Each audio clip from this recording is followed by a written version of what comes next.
Moe, hello, and welcome to Neon Black. Let's get ready to tell this story.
We are going to pick up with Nizzy having just made it back home, or we'll catch forward from that. But Nizzy, on their way back home, had noticed that the Okasuma, tiny little sort of locust-looking, diamond-headed, very pale lavender, grasshoppery style creatures that eat all sorts of stuff, was trying to dig through the barriers that Cahokia had put in place to try and protect their crops. So that could be a little bit unsettling. And we're going to actually pick up with all of our players at a lovely location in the city called the Chan Ring. The Chan Ring is a sort of city-sponsored story archival service, really. Nizzy works there as part of one of their, day job that they perform. And there are a variety of additional elders that are in this location. The Chan Ring is a library of a different nature. Rather than books on shelves, it is a database of people in the know. And one of the things that Nizzy does is manage the connections of keywords that have discrete information that can then be connected to individuals who would have the more robust understanding of that information and the contact for being able to put you in touch with them to get whatever is answered that you might have as a question. And so all four of our lovely heroes are going to be here trying to figure out a variety of things. Why don't we start with you, Nizzy, since this is your sort of job? Are you going to be mostly working? Because, there are so many refugees. I forgot to mention there are refugees. There are so many refugees that have been asked to come in and offer up what they would possibly be willing to share with the city and share with the citizens here. And so there are many people that are waiting to be registered and to have their sort of repertoire of knowledge annotated so that anybody who comes in looking for something would possibly be able to be put in touch with them. But you also have questions of your own. So are you going to be more on the working side of this, or do you think that you're going to be seeking something out instead? Nizzy is going to be focusing on their work, and if they have an opportunity to ask questions, they will. Amazing. I think in that case, you have kind of being brought up to you by one of the other individuals that works here as well. You work here with, we've named some people here. Niana is there with you and kind of partners with you a lot. And Niana is addressing a family that has shown up.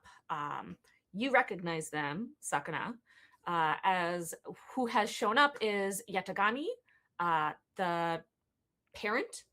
The aunt is not there. Tishi is not present, but Yatagami and Nakakaza are both here, and they are being directed over to you, Nizzy, for being registered for the Chanring. So with that, Sakana, what are you doing here? Are you also here to kind of help with the refugees and the work? Are you going to be mostly helping Nizzy, or do you have questions of your own that you're actually trying to use this whole sort of large network database to answer? Yes, Kana has a couple of questions to look into. They're not really expecting to get straight answers. It's mostly stuff that the kind of things they've been researching, but they're kind of hoping that they will find something that gives them an idea that they hadn't been thinking of or send them off on a path. And I think probably they've been here for a bit looking and not finding anything. And then that when they do they notice Nakakazu and Yatagami? Will Yeah. then maybe like having not found anything in a while, just a lot of the same old, will put a pause and like go over and help kind of get people registered and like manage the crowd coming in and not talking to anyone probably, but just like kicking back and handling tech support and then maybe return to things later. Yeah, you can see that Nakakaza is very tense. This is the teenager, 14-year-old. She's very sort of, what's the word that I used for her? Um, I was going Sassy to was one of call them. her sassy and somewhat like, none of this is cool and I don't want to be here. But when she sees you, you can see that she's sort of like, oh, okay, maybe I know somebody here, and so maybe it's not so bad. And you can see that her demeanor changes just a little bit as they get seated down with Nizzy. I'm gonna finish going around the circle before we. So you'll sort of like join them um, to help with because there's so much. There's so much. There are so many people that are being logged in, and I would imagine that Sakana, you've been here a fair amount. You've talked to a lot of the people here who know anything there is to know about the spirit world and such.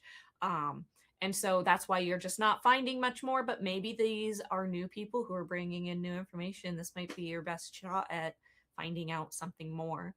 Um, but I'm going to ask Viv. Nope, Killa. Killa, what is your purpose here for trying to like figure out what's going on for you? Killa has been very busy the last couple of days, helping out with the refugees and all of that. And I think she finally shook herself loose out of helping out with, what her family kind of signed. All of the commune basically has been doing with saying, I got to do some research. And research is a magic word. So she's here to research the many-mouth Okusuma box. And, but she has to bring something home, so she can't just dilly-dally. She has to actually do some academia level research and at least bring some citations home. Just to show that you were providing something useful. Yeah, that, she actually did what she said she was going to do instead of just getting out of work. Awesome. All right. So you're going to the way that the database here works is it is sort of a locally managed. It's not something that's really put up on the DASO. So you use tablets and sort of interface locally with the information. And then with that information, you can search through it with keywords and search queries that then will give you some basic information. Like with what you search up, you can go to the Okosuma, and the Okosuma are registered as there'll be some pictures of this is what they are. They are creatures that come around and they eat anything and everything in their path. They're very voracious. They are sort of a massive plague pest situation to be taken very seriously. And then there will be a listing of individuals who have additional further information about the nature and the like knowledge of them. And these people are registered in two different kind of rankings. One is local, meaning literally in the room with you. Probably not in this immediate room, but in a neighboring room, there are elders who this is what they do. They come to the Chan Ring and they answer questions. They just hang out here pretty much their whole working day, and with the vast years of their life, they have acquired knowledge personally and through knowing other people, and they just sit on source to be available to anybody with a question.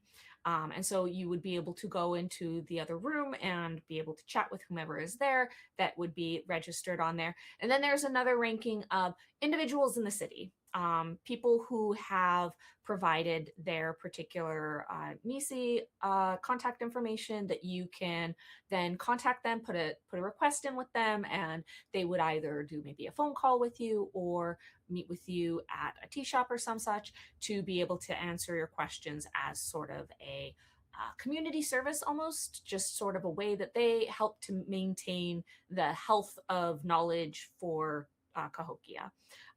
So we're going to get a roll from you on that.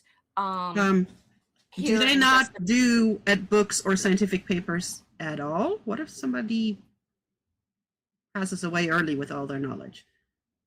So for the most part, that knowledge does get passed along. There are a way of doing scientific annotation and research, but it is very much so the like bare bones factual statements. The integration knowledge component is usually somebody has that.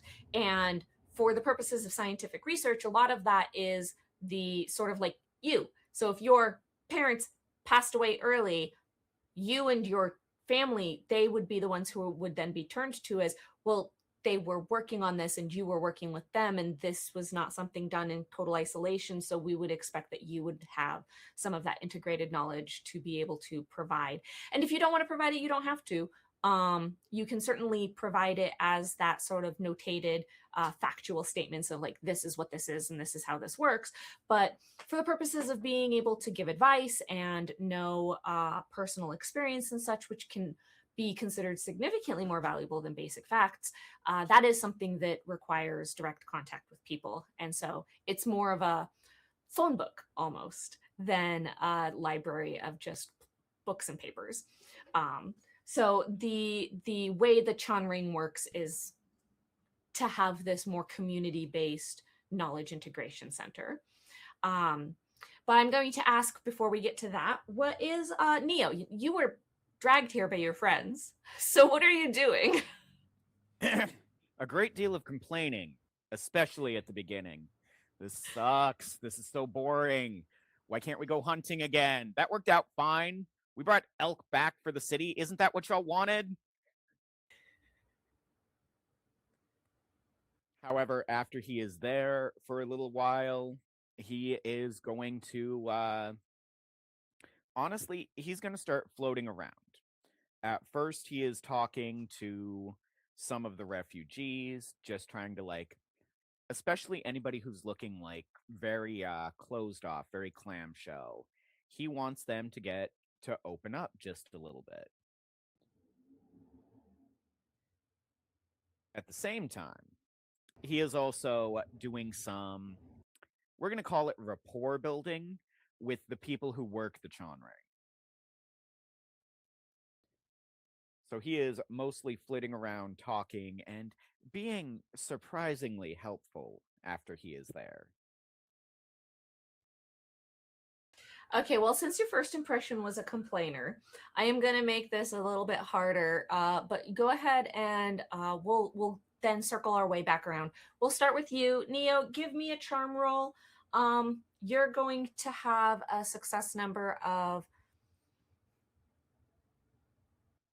we're going to call it 9 for the individuals that are working for the Chanring, and 10 for anybody who is a refugee that is sort of here. So kind of give me two different sort of counts for that. Sure.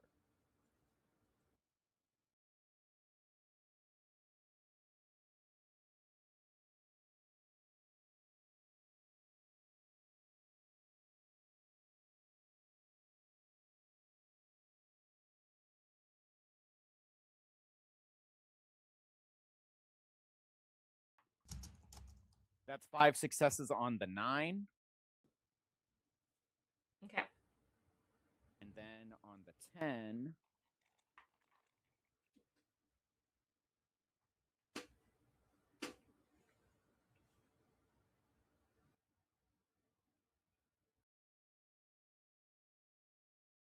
That's 3 total successes. Okay. Yeah, so you're kind of making your way through. Even though you came in grumbling, I think that Niana has kind of warmed up to you, especially as you're sort of like warming up the crowd, and has sort of pointed you towards certain individuals. I think one of the ones that you've been aimed at to try and help sort of like get them to be a little less nervous was Nakakaza. So you're actually going to be kind of looped in a little bit with that group that is now being assigned to Nizzy, where Sakana is sort of helping out. So we'll get to how your rapport with them influences all of this. But before we do that, let's swing back around to Killa. Killa, you're looking for the Okosuma, and you find that base information about the sort of like, there's a little bit of information about the like breeding pattern cycling of how they show up sort of later during what would normally be harvest when things are the most abundant. They're not only restricted to that, because one of the unique things about them that you do get as a base fact is that they are not necessarily eating all of the plants.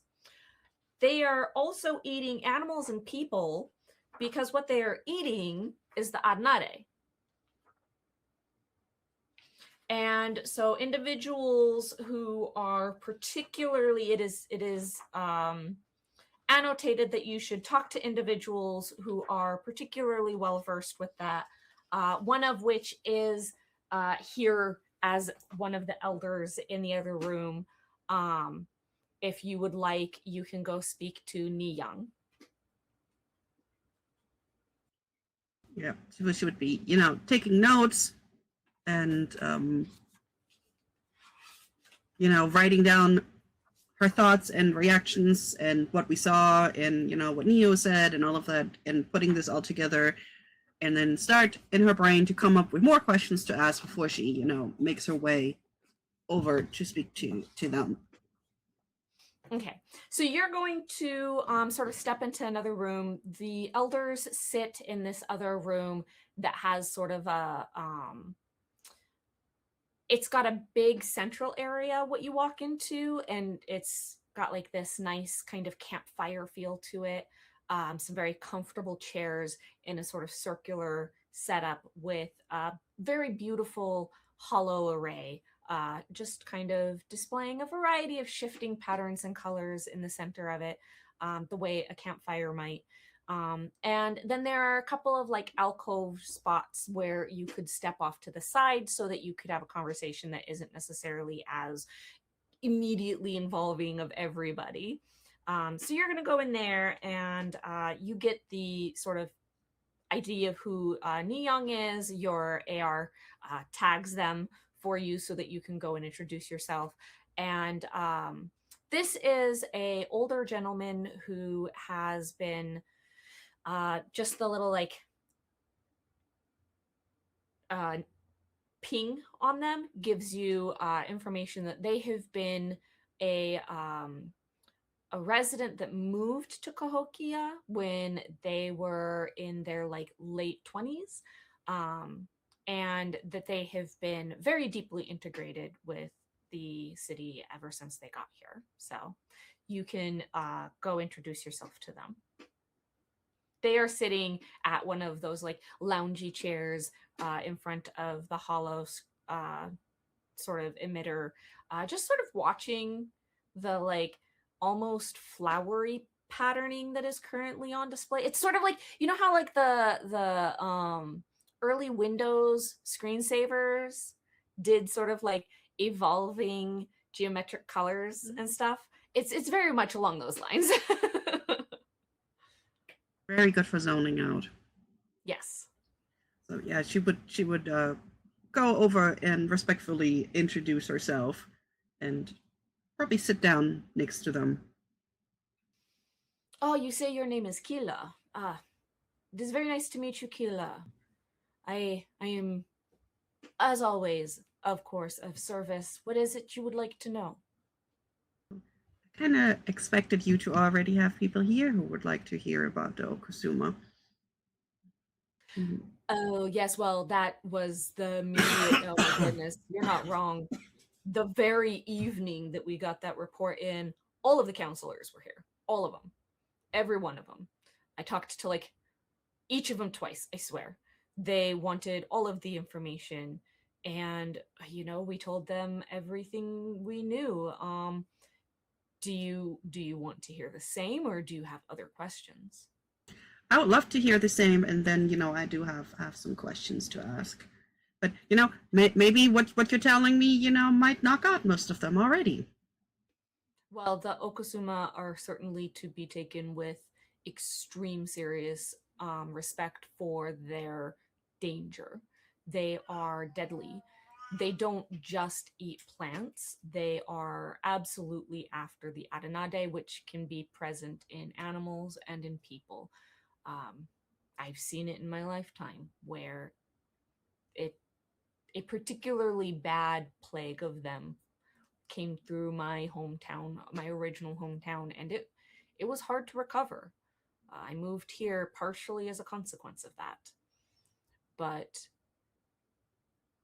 if we can keep, and this is sort of what the city has decided upon as their choice of action, is if we can keep all of our Adenade sources hidden, then perhaps they will move on and search for something that is easier to consume. I don't know that that's necessarily the best choice to be dealing with them. I keep hearing whispers that they're still being sighted, even though we've covered everything that we can, because it's not just the crops. And I think that's the part people are missing. Yeah. Plus, it will kind of be just handing that problem off to somebody else. So it's like we covered all our stuff, we hid all our stuff, and now go ahead, find somebody else and take their stuff. That's not really neighborly, is the word, I guess. Perhaps. I would imagine that the council has sent word. I assume that's why the refugees are here, is because they've been harmed by the Okasuma.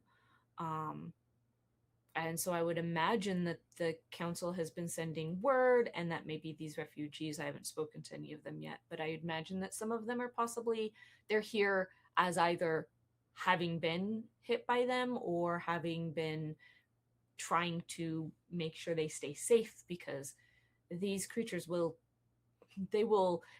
consume humans just as readily as they will consume our corn.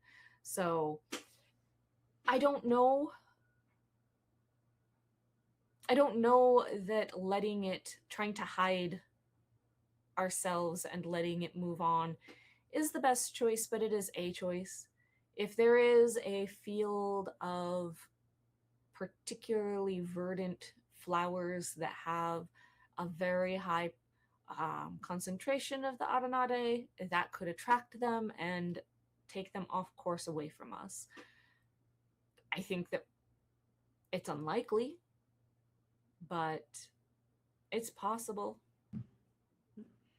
Are they following their regular migration pattern, or are they like driven this way? That's hard to say. Um, they don't. They haven't struck in this area very frequently, and they come as a wave. When they show up in trickles, you've got the chance to possibly respond to it the way the city is trying to. But when they get fed, they get bigger and more robust and more capable of eating more, at which point they have gorged and taken out everything that's available, and presumably at that point they then produce their offspring and die. But I just know the damage that they can leave behind. How have prior generations taken them out? They just haven't just rolled over and let them move on. Did they use any specific methods, or was that just take a knife and one by one? A knife works, but that gets you real close to them. And if they get into you, then they can potentially feed on you. When they consume the Adenade, it integrates into them and bolsters them. It makes them stronger. The more they eat, the more verdant they get in their purple coloring. And so if you're close enough for them to be able to attack you and eat you, that's real bad.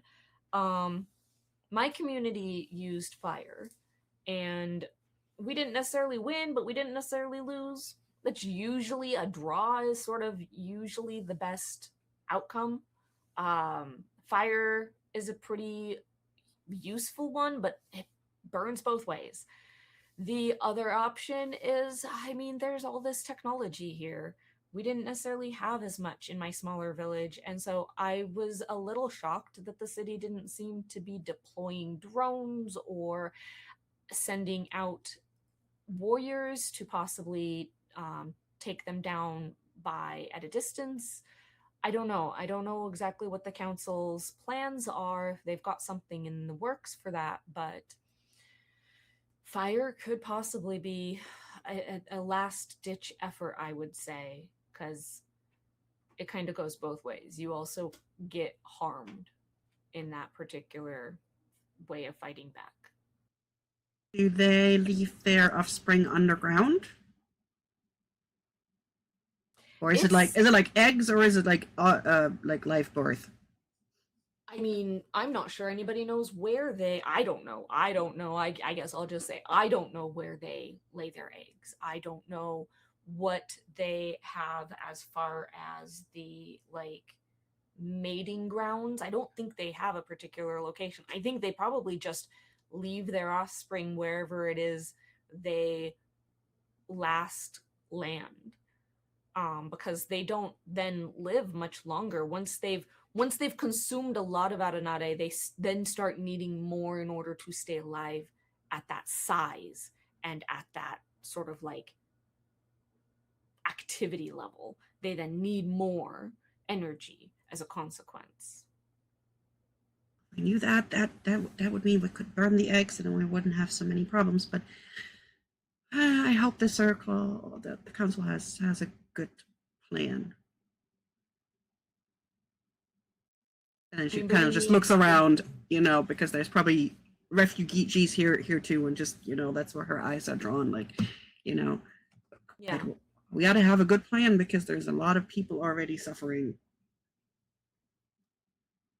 I haven't talked to the refugees yet, so I'm unsure. But you can possibly see if they've tried anything. Yeah. And then notes. Thanking for the time, and if I have more questions, I'll come back. Absolutely, anytime. This is what I do all day. I love it. Yep. Okay. And so then I think what we get is, as you walk back into the significantly more crowded other room, we're gonna switch over to where Nizzy is sort of got a alcove of some somewhat comfortable chairs around some little tables that have some drinks available for people to pour for themselves. And then you've got yourself a rather robust tablet and terminal that you're able to use to integrate and input the information that you're going to be receiving. And we've got Sakana and Niyo over here from our prior set. It is the mother Yatagami with their daughter Nakakaza. Who wants to start? With Niyo here, Sakana's going to greet Neo and check in with him first. Actually, I was gonna say something else, but I think that's the first thing that they would do with their friend. Okay. Did I drag you along specifically? Specifically, okay, yeah. So once you come back around from like kind of motioning around, um, they will try and greet you and be like, "See, it's not that bad. You're having a good time, right? Like you're doing your thing." You are buddy, muted. sorry. Oh, yes, I'm having a wonderful time. Slowly leans in. I'm so bored. I think you're making the most of a challenging time in your life, and that's a good lesson. Oh my god. Um, I grew up where food was not assured. You know what we had to eat some days? Ice. You know how filling ice is? Surprisingly, but it's not actual food. It just makes you more full. It's a survival thing. Point is, I think, look, I don't envy that. I really don't. But maybe we could learn from each other. I mean, we went on hunting together and we did surprisingly well mostly. And I didn't grow up the way you grew up, but I grew up spending a lot of time in like medical imaging facilities. And let me tell you, getting your brain scan all the time, pretty boring. You got to learn to would you like to cultivate a trade rich my internal medical world. background? Hmm? Would you like to trade my medical background? Um, You could have sat there getting yelled at and things hurled at you when you got something wrong by your grandfather, too. We do could do that we right now. I can find all manner of things to throw. No, that's okay. I don't want to be thrown at. I think I would bruise easily. Hey, you Cahokians. He Soft. just kind of rolls her eyes at that. Soft. Listen, just pretend like it's a game and there's someone secret you need to talk to and you got to find out who it is without letting anybody know, right? You see, that's the problem. There's always someone secret I need to talk to. You're so good at this game. Um and then with Neo hopefully sated, they are going to um kind of wander off and get out of his vicinity, because they are going to look for something that he won't appreciate. Coward! um,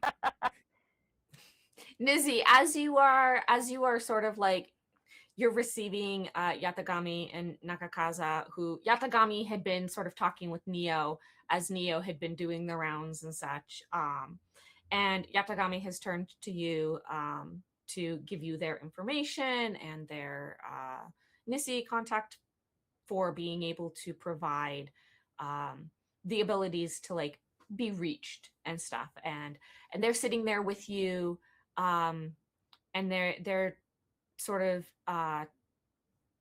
communicating back and forth mostly through text and such, and they're just very enamored with the whole Chan ring. But Nakakaza is a little bit still sort of like closed off. They watch Sakana sort of have a like sidebar with Neo, and they're still like mostly like, okay, there's a cool person I know here, but I have to talk to this other individual who I don't know, and just sort of having that like sassy attitude of like, I'm too cool for this.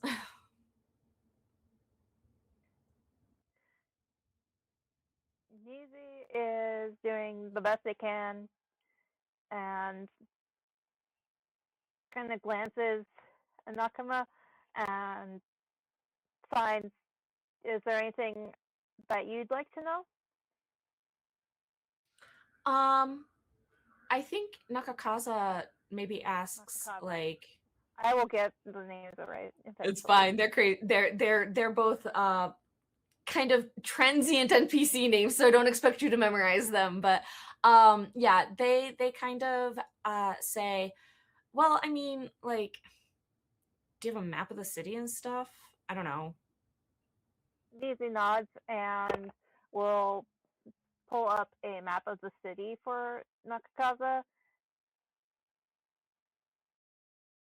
Okay, with that's labels. kind of good. Yeah. All right. Well, what's the best like tea shop? And then at that, Yatagami goes, "You are not going to the local tea shops by yourself. Um, we've been over this. This is a new place, new culture, and you are going to have somebody with you when you explore this. So we'll go over that later. Right now, we're here to provide our services to these wonderful people who have been so gracious to help us in our time of need." And Nakakaza kind of like does the sits back and like, all right, fine. Nizi will kind of glance to Niyo, kind of suggesting that if, as subtly as they can, to Nakakaza that Niyo is the person to ask about that. Um, give me a charm roll. Success 8. Thank goodness I actually have a rank in that. 1, 2, 3. 3 successes. Okay. Yeah, I think that you see Nakakaza kind of like, what? And then like look to where you're looking and look back and then kind of goes, "Oh, okay." And gives a little nod. Looks over at Niyo. Um But Yatagami is here to be able to provide some information for you. And I think that you've got a little bit of a sort of checklist. The city would like any of the refugees who are coming in to sort of like explain what has happened and where they're coming from so that the like records can be updated for what this disaster is that has caused all of these people to show up. Um, and so Yatagami is sort of kind of giving you that information. They tell you their name. They let you know that they are from a small town that's actually relatively far north on the Mississippi River. Where did I write down the name? I have it somewhere.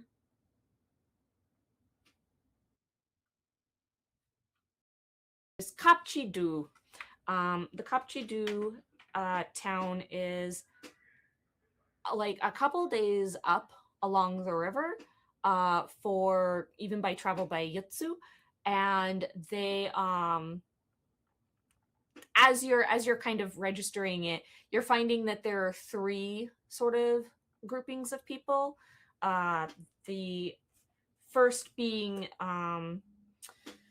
the ones who are from the furthest away are the ones from Kapchidu, and that they seem to have made their way down the river, and these other 2 smaller, sort of more villages, almost smaller units, had also been impacted and made their way further down as well to Cahokia to seek assistance. What would you like to ask for in this sort of interview? What led up to needing to evacuate? I think with that question,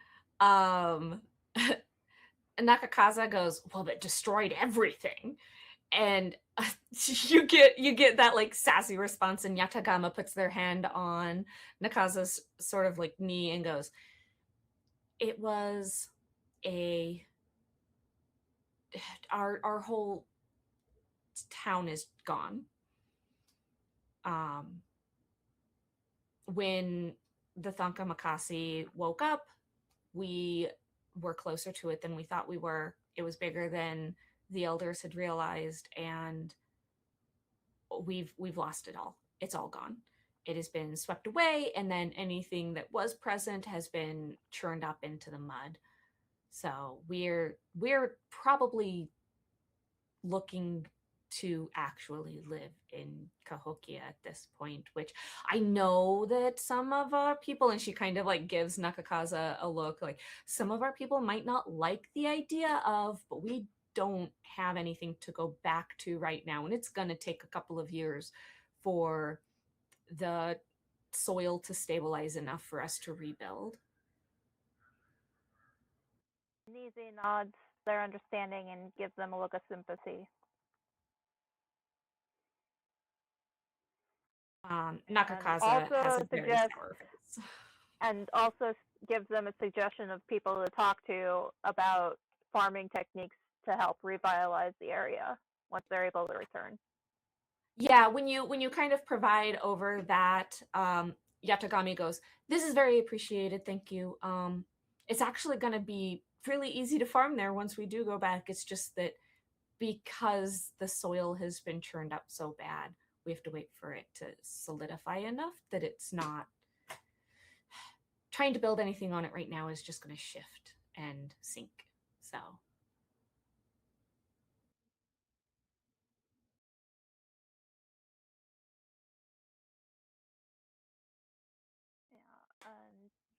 yeah, Nizi will do their best to provide answers and register the information that they are willing to and able to provide. You find that Yatagami is, while they themselves are not necessarily a farmer, they've got a lot of really cool, unique, like cooking recipes that utilize a variety of ingredients that you don't know where those come from. Like those are not things that you've seen before. And so I think a fair amount is taking down information about some of these food options and recipes around the food and sort of like what the benefit of that food kind of provides, how it sort of nourishes and is a bolstering for people's bodies. Nakakaza, in the midst of this, as you sort of like get into it, I think Nakakaza slips away a little bit as an excuse of like, I need to go to the bathroom, and then sort of wanders their way around over to you, Niyo, and goes, "You're friends with that person Nizi over there?" Yes, what of it? They said that you know where all the good tea rooms are. Is that true? Maybe not all, but I know enough. And really, don't you just need one? I mean, I don't know. I guess that's what the best starting point is. So tell me what the one is. So, the very best tea shop. Actually, I'm going to start with a question. Do you like loud when you drink tea, or do you like quiet? I like loud, lots of good Okay. music. The Nabanamo district. There is a tea shop run by, let's see, what is his name? I want to say it is Ishta, but he opens it at 6 a.m. every morning, comes in, fresh ingredients. At this point, it might not be as fresh for obvious reasons, but it is delicious. The man has been doing this since he is young. It is medicine. It will help your soul. Okay. What does my soul need? I don't know, you're a teenager. Yeah, so my soul's like not hurt or anything yet, like old people's souls. Listen, you can have a hurt soul when you're very young. Trust me on that. That being said, you don't need a hurt soul to have your soul helped. All right? You know how the brain gets loud sometimes, those feelings, they get really big like a bear? Okay. That's the kind of thing his teas are going to help. They're going to calm the bear. They're going to make it quiet. They're going to let you make good decisions. And I know you want to make good decisions, right? I want to make my own decisions. Is this gonna like Are your own hypnotize me or decisions? something? God, no. Okay. Have you been reading too many of those picture books?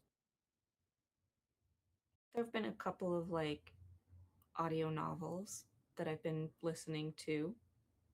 Well, not the ones with the flying heads, right? You know they're not glamorous. Only one. It wasn't really my taste. Good, keep it that way. But, like I said, it will calm your brain. I know when I was your age, my brain very loud. I only came to How old are Cahokia you? older than you. Old Yeah. enough to know that is not a polite question. Oh, you're not that old. Would it You're not surprise like you to elder old. I am 73 years old. I just have excellent skincare. You liar. Are you willing to put an easy on that? Maisie's busy. No, like money. I saw you talking to Sakana. Sakana! And they're gonna go find Sakana. They're gonna pull Sakana into this. Huh? What? Looks up from where they were trying to sneak away from Niyo. Yeah, Sakana, you're like just a normal adult. You're not an elder. You can't possibly be friends with this person who's also like just a normal adult. They're not an elder, right? I am 73 years old, Sakana. Yeah, I'm 85. I don't know what you mean. Cahokian technology. It extends life. I got this really nice like cream for my skin. I want you guys to roll me deceptions. we're gonna so mess up this poor kid. Yeah, I want you guys, roll me deceptions. They don't believe you, so your success number is a 9. 2 successes. 2. Gotta pull my dice. I'm incredibly. I have 1 success. They look at you and they go, "Wait, you guys have a skin routine? Yes. What do you use? Do you use like what do you use?" So Niyo will actually have a skin routine that he will give this child. It is a lot of northern ingredients. It does also include some bear fat in it, but it does actually help. It won't keep you looking like this when you're 73, but It's an actual skin routine. They take the one from you and they turn to you, Sakana, and they go, do you use the same? I just don't go outside much. that's the truth. I do have there's like a moisturizing thing that I do in the mornings and the evenings and at noon and in between also, but mostly it's just that I don't. Wait, Yeah. how are you alive if you don't go out into the sun? Well, I get sunlight. I just don't. Every so often I push them outside. Yeah. Just the other day I took them hunting. It's true. You went hunting? Yeah, we got a deer for we got 2 deer. We gave one to the community. That's pretty cool. Can I go hunting? Everyone's expected with you next to time? pull their weight here, even the elders. Next time I will take you hunting. Wait, yeah, you're 77. You can't go hunting. My grandfather hunted until he died in his 111th year. Actually, not a joke for Niyo. They look at you and they go, "That's not real. People don't live that long." Sure they do. People in Cahokia can be expected to live anywhere up to 150 years. Out in the sticks where I'm from, it's usually about 30 years lower, but it's pretty long. You got the good stuff. We had our people lived to 80 or 90. That's How are you guys respectable. living Pretty so good. long? Yeah. Oh, my people, the Absalaga tribe, we're too stubborn to die. Okay. That's weird. Yeah. Not being too Can't argue stubborn with to that. die is pretty weird to me. I don't okay. All right. Well, wait, You so asked about tea shops, wait, right? wait, so is that why you guys are here, because you're old people and so you're in the Chan ring to tell people all of your old people knowledge? Yes. I'm here to get knowledge from even older people. There's how. You're a teenager. That means your grandfather probably had the spinal tap for their Adenati, right? Yeah, I didn't have to do that. That sounds So like a Neo will nightmare. actually pull his hair aside, turn around, and show the spinal tap he had. They believe you now. They're like, oh my god, how are you so old? I am tough. Oh my god. I know they didn't make the eye drops until like, well, they made them a while ago, but we didn't start getting them until like 50 years ago. So My tribe only you're started getting them about 30 years ago. But oh my for the god. majority, the young folk are still expected to take the spinal tap if they can. That's so crazy. So show me yours. Turn to you, Sakana. I was actually one of the first people to get the eye drops. Wait, so how? Oh yeah, you're from the city. Because I'm from the city. Mm-hmm. That's why I don't go outside much, because it hurts my eyes. They start to think, hold on, I need to stop. Need to stop adding details. Stop. No, they stop. they look at you like, were the Here early is- eye drops bad? Yeah, they had some Here kinks is- to work out. Here is some wisdom for you. Cahokians, very soft, crumble like clay. Poke them too hard, they fall over. How long have you been in Cahokia? I've been here long enough to know it is very different from my home, and it will not be where my body lies. I've been here 2 days and I know it's very different from my home, so that means nothing. It's impolite to ask elders questions in that tone if you want wisdom, isn't it, young lady? I don't know if you're really I just still don't. They are still like, they're trying to like connect this idea of you do not look like an elder, but now they have evidence that you must be an elder. They look at you, Sakana, and they go, you can't be. I met your mom and dad. Yeah, they're like 120. Ah! And they leave. They leave. They go back. They go back to their mom. So kind of leads over Oh, to I lied. Dio and is like, was that a bad idea? He holds up his hand. High five. They will high five, and then they'll be like, you're not actually 73, are you? I have lived a long, painful life. Those are the kind of questions it's sometimes better not to know the answers to. I didn't really think about it, but then anyway, I'm gonna Oh, get yes. back to what I was doing. My spinal tap is very real. Would you like to feel? I kind of. He will actually. So as you guys exchange spinal tap, because I mean, Sakana, you've been through a few different medical procedures. You Yeah, might yeah, not yeah. have the same kind of spinal tap, but you've probably got a couple scars. I imagine Sure. this becomes like one of those, ooh, who's got the more impressive scar kind of moments. So as you two sort of like figure that out, we're gonna switch back over to Killa. Killa, you've come out of the room with your information about the Okasuma. What do you want to do next? I don't remember what your sort of aim was.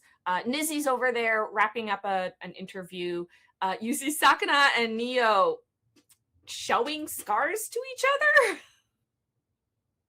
She was probably looking around and looking at the different refugees and just walking around and listening and see if there might be somebody that looks like they might have information about what kind of countermeasures their home did, but she's not going to engage anybody unless she thinks, you can normally tell by how people act if they're in charge or not. So she's going to see if there's anybody here who might have been part of the decision-making process and just listen in. Yeah. Give me an investigation roll. I believe your pool is a 3. And because you're kind of being passive in like listening through to people, we're gonna say your success number is a 9. And we'll see if you pick up anything. So it says my investigation stat is 4 and my total is 5. How are your stats so changed? I wrote them down so I could have quick access. I keep having this happen that they're not the same. Okay, go ahead. It's the same thing you gave me, so I have not changed nothing. It's the same sheet. So I had this with somebody else's stat the other day too. So it goes back to wisdom, right? It's on your if you're using the calculating sheet, it should have that already assessed for you based on if you have. Yeah, that's what I'm saying. It's because it says the stat is a 4, the rank is a 1, and then the total is a 5. And and the only 4s that I have in my stats is wisdom and will. So that's what I'm thinking. It should be one of those, right? Okay. Oh, well, you have a rank in it? I don't annotate that you have a rank in it. I don't understand if I was given the wrong character sheet from you, maybe. We'll talk about it after. Yes. And figure it out. We'll just go with what you're looking at right now as hopefully the true and accurate thing. So give me dice pool of 5. Yeah. Your success number is a 9. And how many successes do you get? That's not a good face. Now 2, 3, 3, 1, and 7. Yeah, there's nobody here. 3, 1, and 7. So you take a -1. Yep. So there's not only nobody here, now people all think I'm weird.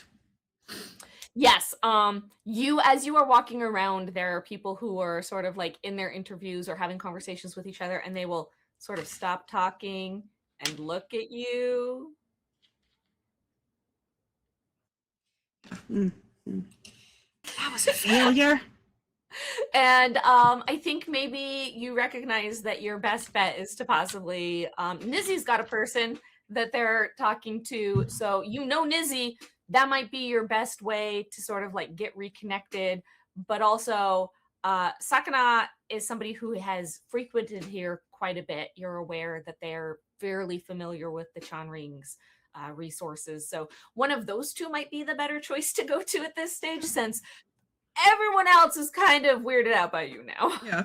So now that she weirded everybody out, she's gonna go and get some tea. She doesn't want to interrupt Nizzy's interview because that would just make it all worse. And then she's just gonna slink right next to, Sakana and Niyo, and just stand there quietly, watching them compare scars, trying to shake off the awkwardness. This is why the people think you're weird, because you're standing there quietly. Sakana and Niyo on say, "Hey, creepy, what you doing?" Very clearly being creepy. Haven't you noticed? Yeah. I'm just trying to shake off the awkwardness. I was just trying to listen in, and it just went all the way sideways. Little tip: when you're trying to talk to people, it helps to actually talk. I didn't want to talk. I just wanted to listen. But very clearly, no, not like that. What were you guys doing? Lying to a child. Lying nothing. I was telling a child about the advancements in Cahokian medicine. I don't know what you were doing. I didn't even see a child. I was just wondering why you guys were showing each other scars. Talk about me being weird. You're lying to a child? Well, just for fun, Niyo has a. But that does not make it any better. They'll figure it out. Come on, they're smart. Niyo got the spinal adenati on his pohi. I thought that just hadn't seen that before, so we were comparing because I have all my stuff from when I was little. They did a lot of things on me to make sure I could walk correctly before they figured out that it wasn't a medical issue. So. Oh, okay, all right. You know what? Now I feel a little better. At least I was just walking around like a creep. I was neither lying to a child for fun, not what was I showing of my battle scars in the middle of the Chan Ring. Not a battle scar. Not a battle scar. It's a medical scar. I am trying to be very. I'm trying to make it less weird, and you guys are making it more weird. Medical scars are weirder than battle scars? That's true. just complete topic change. Takes a sip of her tea. I was trying to see. Did you meet anybody here that looked like they were kind of in charge with before the refugees left their places? I'm kind of trying to figure out what kind of countermeasures they tried against the many mouths. No, I've been trying to look for some spiritual accounts actually that I keep getting pulled away to bully children and things like that. So, I might ask Nizi if she met anybody in the interviews, but I don't want to interrupt her interview because that would have made the creepiness just more weird. Yeah, Nizi was helping getting everyone registered. If you just want to hang around a minute, I'm sure she'd be happy to talk to you. Yeah, and so did you find anything? We can say that's happening. We can say that wraps up. That if you guys want to now shift over to that can be whichever moment you guys are looking for. Nizi can sort of have been finished with their current individual and have a moment where you guys can swoop in when you want. So as we're walking over, Killa is then gonna, ask Kenna, what did you find? The typical thing. Let's exchange some information and then walk over and, hey, Nizi. You got a minute or you already got another interview set up? Nizi says that they are free for right now. All right.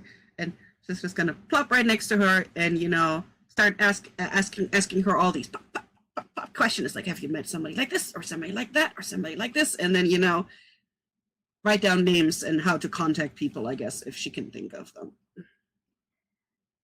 Nizi will pull up on the tablet the information that Killa is looking for.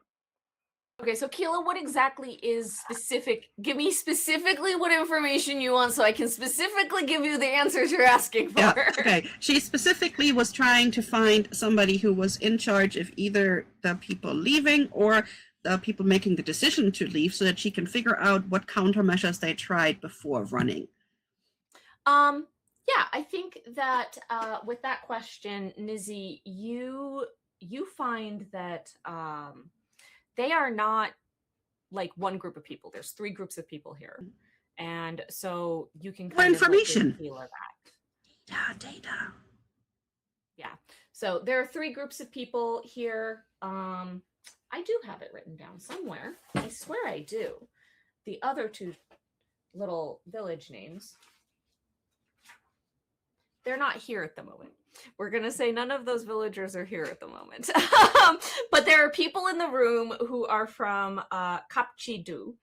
And so you've got that, which is the sort of small city that was further north along the Mississippi. And then 2 other little villages that were on the city or on the river as well. So that's your first bit of information. What else were you asking? What countermeasures they tried before they left, before they decided now it's time to evacuate? Because they must have tried something before they ran.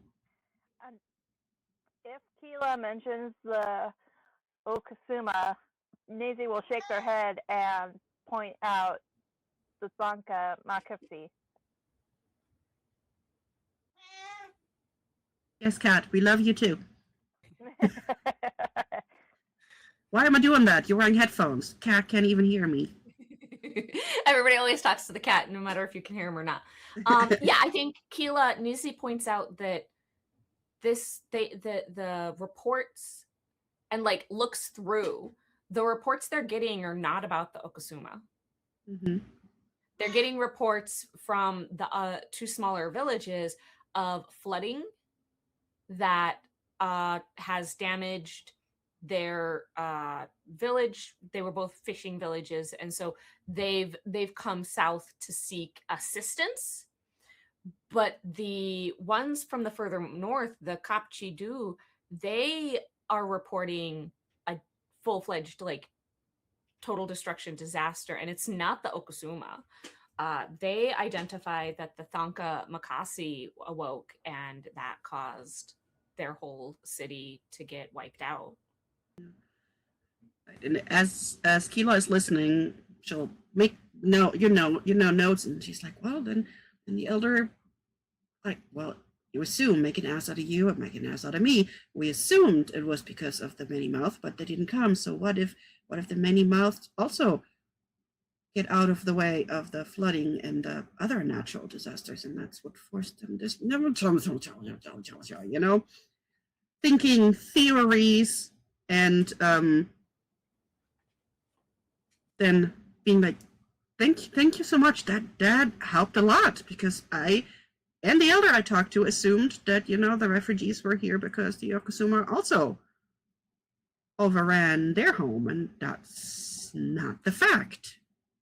Yeah, Killa, if you would like to have a little bit more from this, give me a knowledge success number 8 check. Knowledge. Okay, that is 6. Oh, also, because I was not hunting, I was not pure of, hard dumb of ass.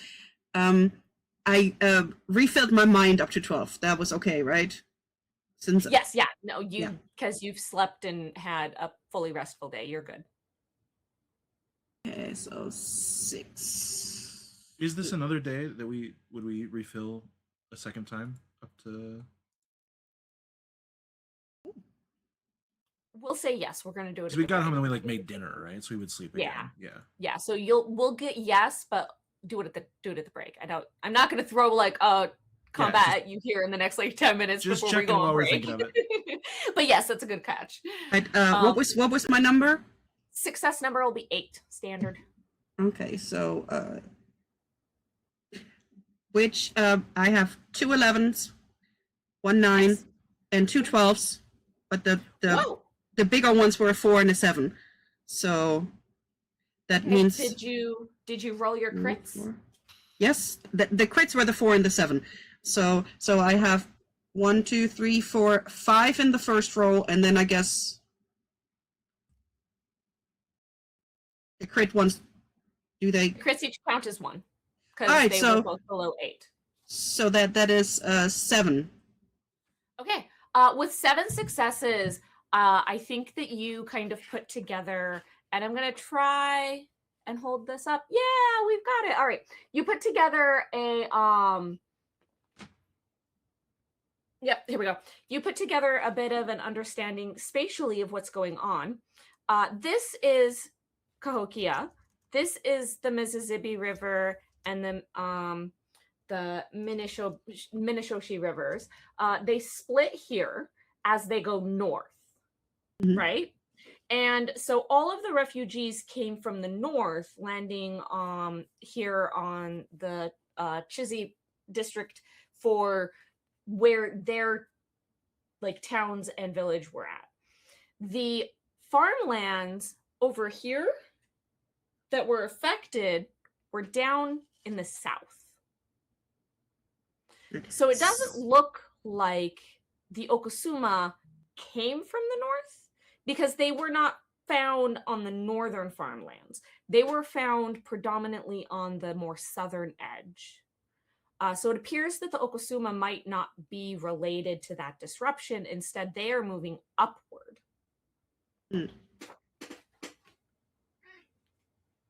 Yeah. So the others would hear her doing her typical mumbling thing, because she always has to talk while she's thinking.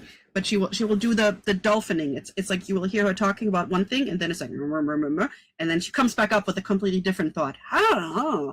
And then she's like, so, all right, this one's coming from the north, this one's coming from the south. Who knows if they have something to do with each other? The refugees have nothing to do with the many mouths, and we still don't know what to do about the many mouths, or if there's more natural disasters going to happen in the north and what causes that. And then she'll start writing her little thesis statement, basically, so that she can then, show it to her parents. Would you like to share with the class? Yeah, Killa was saying that they sort of are working there out loud. I would say that Nizzy's on break. So this would be a moment where Sakana and Niyo probably, you'd gotten yourself your own sort of brews of whichever juice drinks you would like, and possibly joined them during all of this, so you can all be together in this scene as Killa is sort of like working this out loud, and you're catching snippets and bits of it, and they're like, this, that, and the other, and you're like, what is happening? Yeah, I was wondering if I could make a roll regarding the Sanka Maxi. Yes, Using absolutely. my legends and lore knowledge. Absolutely. Give me that roll. Your success number is going to be, it would be a 9, but you are in the Chan ring, and that's going to drop it to a 7. Ooh. Okay. 1, 2, 3, and a 12. So that is 4 successes so far. 5 successes because that one was a 9. Oh no, 6 successes because that's 6 you said successes. 7. Awesome. All right.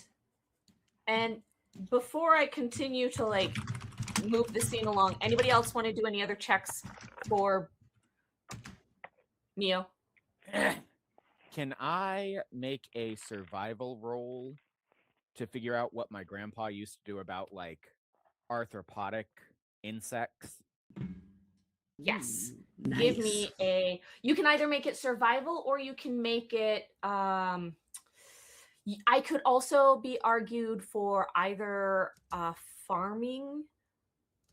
I think farming. I don't think husbandry would count for this one, but you can do survival or farming. Survival. Okay. I'm gonna say this will be a success number of, you're looking for like ways in which they dealt with them. Yes, indeed. We'll call it a survival 9. Survival 9, 3 successes. 3. All right.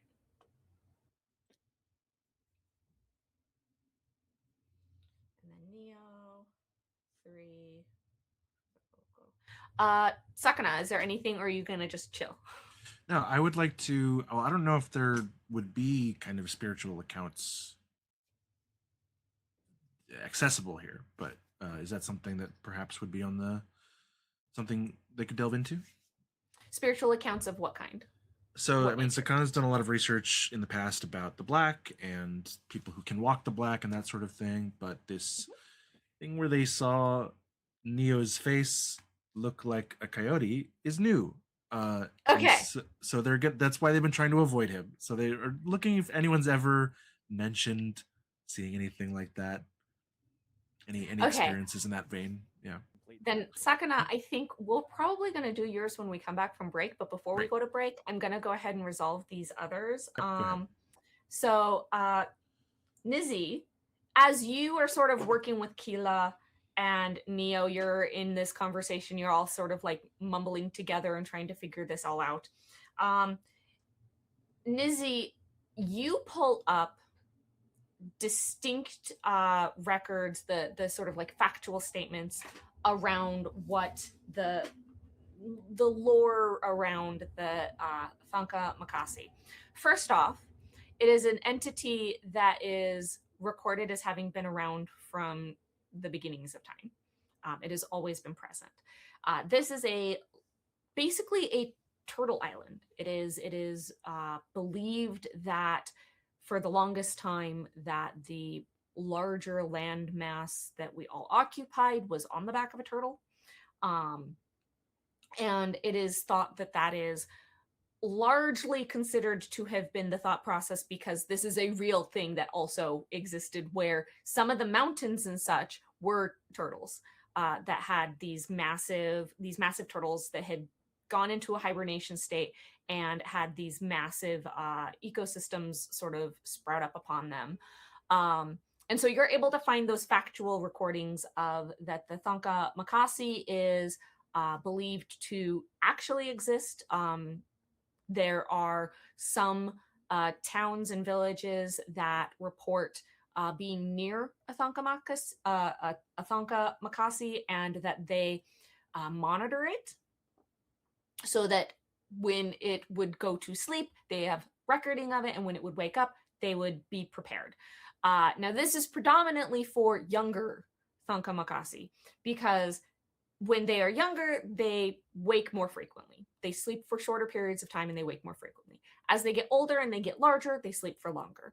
And as you're looking through, you're seeing in some of the other registerings from the refugees mention of the Thunka Makasi, and you're going to need to probably talk to somebody about that a little bit more specifically to have more pointed questions to get more in-depth information, because no one seemed to put down like, this is how old the Thunka Makasi was supposed to be and that and the other.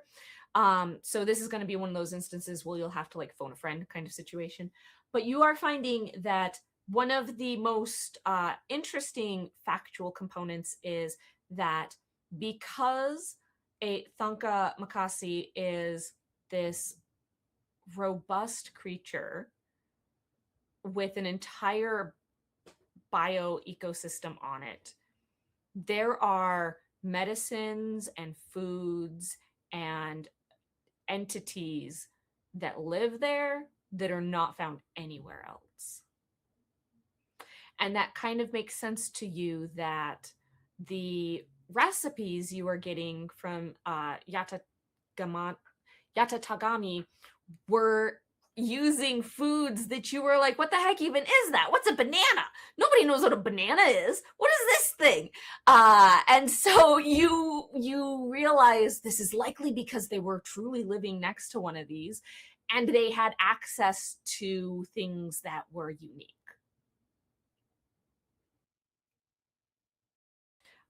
The last piece of factual information I will give you is that these being turtles, they like the water. And so they burrow in, usually near a water source. And so when they get up, they were right by a water source. And that water moves around as a consequence. So that's that. Now, Niyo, you were asking about the Okosuma. Yes.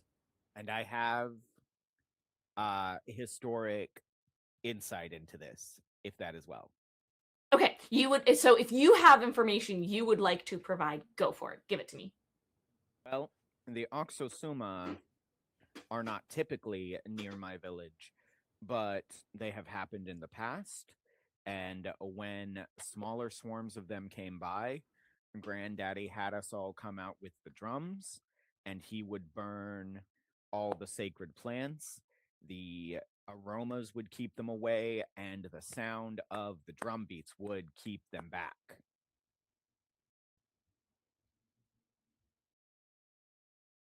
Okay. So Killa, you get that from Niyo that there's a listing of sacred herbs that were utilized as a burning for deterrent, along with a drum beat line.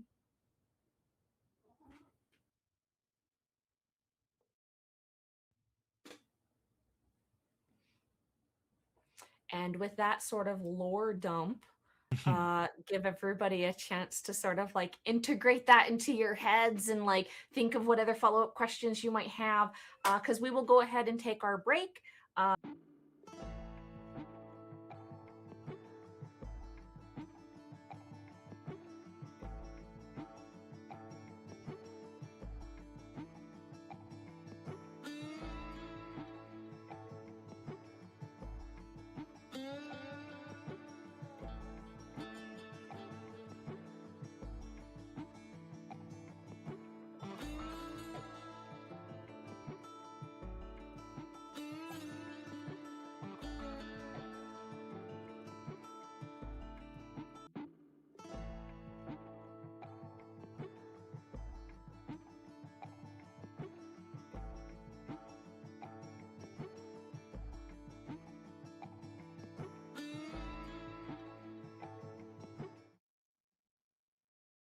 Hello, welcome back. This is my kitty cat.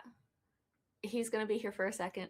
But while I try and get him to calm down, Sakana, I need you to roll me a knowledge check. This is not gonna be folklore, but you're looking to try and see if you can figure out something about what you saw. Yeah, and they're Niyo. not looking for anything they're not looking for any rigorous kind of information. Just like, hey, is this new to me, or is this like a known quantity, basically? Right. You're Yes. looking for what there is to find. So Yeah. give me the knowledge roll. Your success number is going to be a 9 on this one. It would be a 10, but the Chan ring is dropped it by 1. So let me know what you get with just a straight knowledge. I have 111, which I'm going to risk the crit on with a point of focus. Awesome. Didn't get it, so just 2 successes. 2 successes is still good. So with 2 successes, I think what you get is, as you're searching through, as everybody else is sort of having this larger conversation about the Okasuma and about the Thonka Makasi. I will say that without choking on the word at some point. But as they're sort of conversing, you've got a tablet and you're like surreptitiously just sort of going through it to see what you can find. And you find that all the keywords, they don't lead you towards stories or legends or anything along those lines. It all takes you towards more of a medicine direction.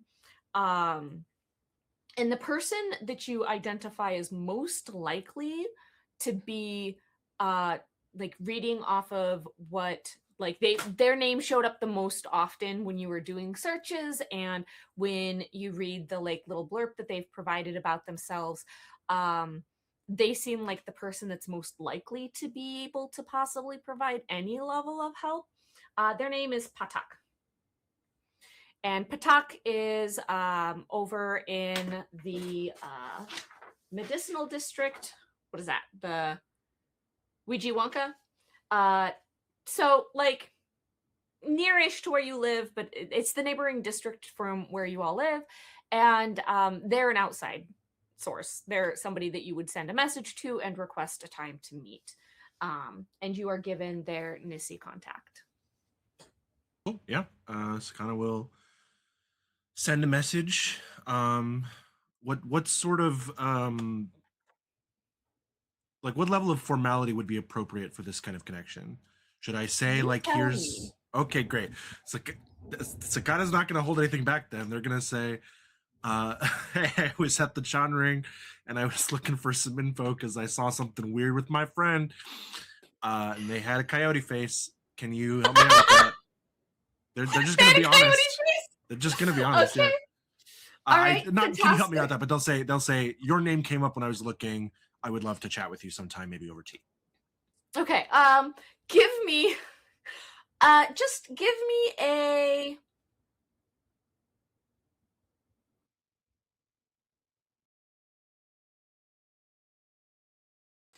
charm just to see what you fall at. Standard 8. I know you don't have good charm. Just see if you just don't roll ones. I got 11. I got 1. Oh, you got a success. Yep, just 1. No, and a 2, so one off of a fail. I That's was what just happened on the making last sure one that too. you There was an 11 and 1 too. Yeah. Okay, I'm just making sure you don't like crit fail in that kind of a message. No, you do well. It's actually pretty quick that you get a reply back saying that sounds interesting and potentially serious. And they send you information to meet at a tea house later that evening. Great. Yeah, I confirm. And as Sakana has sort of that go on with them sitting off to sort of like the side, as the 3 of you have had this massive lore dump, are there any other questions that you guys have before you maybe want to sort of, or what do you want to do with all of this knowledge? You've learned a lot.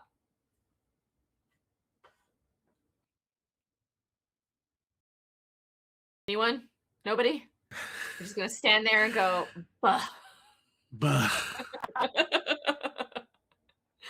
Okay. Well, I will remind you that while you got some information about the Thonka Makasi, you did not get very usable. Like, you just got some basic facts from them. So it might be worth it to try and contact somebody who is listed as someone to actually have a conversation with about this. You did get the Okasuma information from Niyo. And Niyo, do you think that you would remember what all of those sacred herbs and such were? Oh, yeah. Okay. Absolutely, 100%. Logan, as a person, isn't going to go into that because native practices tend to be very closed, so I don't tend to. We're going to make up get some into plant names. Yeah. We're going to make up plant names. Call things Red Crisp and Blue Target. We're going to make up some plant names. But yeah, if you guys then have a list from Niyo of some things, and you can make a choice to either try to do something about this yourselves, or if you know people that are connected to the council, you could maybe try and see if you can get in contact with with the individuals that are sort of like in charge of the city and kind of have that access to all of the bigger resources that are making these decisions, or you can also just call it the end of the day and go do your own things. It has been, especially for you, Nizzy, a long day of sort of registering and recording people and getting their information categorized. So what do you guys want to do next? Any thoughts? Easy suggests a two-pronged approach to the methods that Niyo suggested. Letting the people we know who have something, have the ability to do more about it, but also doing our part to try and locate where we might be able to find some of the resources. But they also point out that it's been a long effing day and they are a bit tired, so possibly look into starting something tomorrow, maybe. Yeah, Killa would definitely have to go home and share all that she learned with her family, and they would disseminate that through all the other scientists, and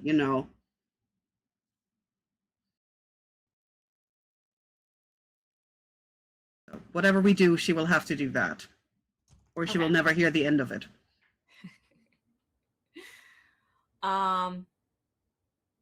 Niyo, what do you think? Are you just gonna kind of like be done and chill for the rest of the day? No, actually, Niyo has developed an interest in the tech fair and wants to find out what other people are doing for it. Well, I don't know if you know much about what Killa and Nizzy are working on, but you were there for what happened with Sakana. Oh, I know. Yeah. That's why I say I'm curious about the other people. I want to know what the competition's up to. Outside of us entirely, I see. Yeah, Sakana, you do have a message that you haven't read yet from Pichitik. That's been sitting there for a few hours. I check it. Pichitik says, "Hey, there's some crazy stuff here in the lab. I don't know, maybe swing by at some point."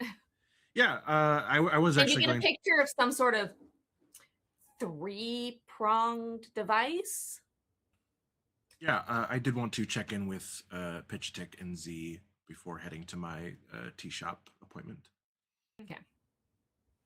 But yeah, I guess Killa, Nizzy, you're being grilled by Niyo about what you're entering into the fair. Do you guys share, or is this trade secrets? They wouldn't get grilled. They are getting politely asked. Okay. You are getting info dumped on. Very much so. We're probably finishing each other's sentences. We've been working on this hard, and everybody needs to know. Taking notes. Big words that I'm probably going to have to look up later. Niyo is very smart, not well educated. I think that where you two have left off is that, and maybe you decide you want to go work on this some more.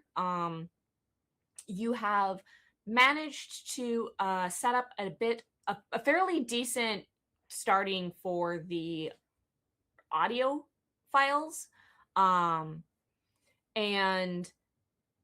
you're beginning to sort of code it for what will presumably become gesture for determining when the sensors are moving, basing on, you're gonna have to start coding in what the like range of fidelity is for how the sensor knows it should be registered as like this sound versus that sound for the purposes of producing a word. But you've got a fairly decent sound library established. You just don't have all of the coding set up yet. And I think that you've got incredibly rudimentary, quote unquote, gloves, which is just like a glove with some things taped to it, and there's wires everywhere. And the things they're not very stabilized. Like, it's incredibly rudimentary. So right now we're at the point where the sound that comes out, you know, that robot mouse that over in Japan? Yeah, that's kind of what immediately came to mind when we were first talking about it. It's very choppy. It's very nightmare fuel. Yeah. Also, the speaker is still a separate thing. It's not integrated in any way. It's like a fully separate, like, hooked up to device. It's very rudimentary. But that's what you have. So as far as competition goes, Niyo, they've got something that's fairly unique. No one else is really working on anything like this. It's very interesting, but not really what I'm looking for. I'm interested in what everyone is doing. Then we'll say that, do you want to try and just start conversing with other people here in the Chan Ring and see if anybody else is making anything, and like talk to, because we can work it off of the charm rolls that you made earlier, that while the refugees are more asking you questions because they barely knew there was a tech fair, other members of the Chan Ring have like friends or family or some form of connections, and they've got a few things that they let you know about, one of which sounds interesting. You hear about like maybe there's some sort of like miniature drone. It wasn't quite clear because it was like friend of a friend. They're telling you like, oh, my friend's friend was working on these itty bitty drones that would be able to like get inside places and drop things off. That sounds horrifying. I love it. Tell me more. I don't know. They put you in touch with somebody that you'll have to go see if you can like work your way down the like, because it's friend of a friend of a friend type of like chain. So Whippino will be who you would then, you're being directed to get in touch with. Excellent. Should ask Killa, because there's 100% an email chain or a message board where all of her scientists, family, friends talk about what they're doing. Yeah, Niyo, you know that Killa's got... So Killa info dumped a bunch. They talked a bunch about what they were doing, but are you going to ask them about what their family's also doing? Just very briefly. I want to know, but they're probably not really what I'm interested in.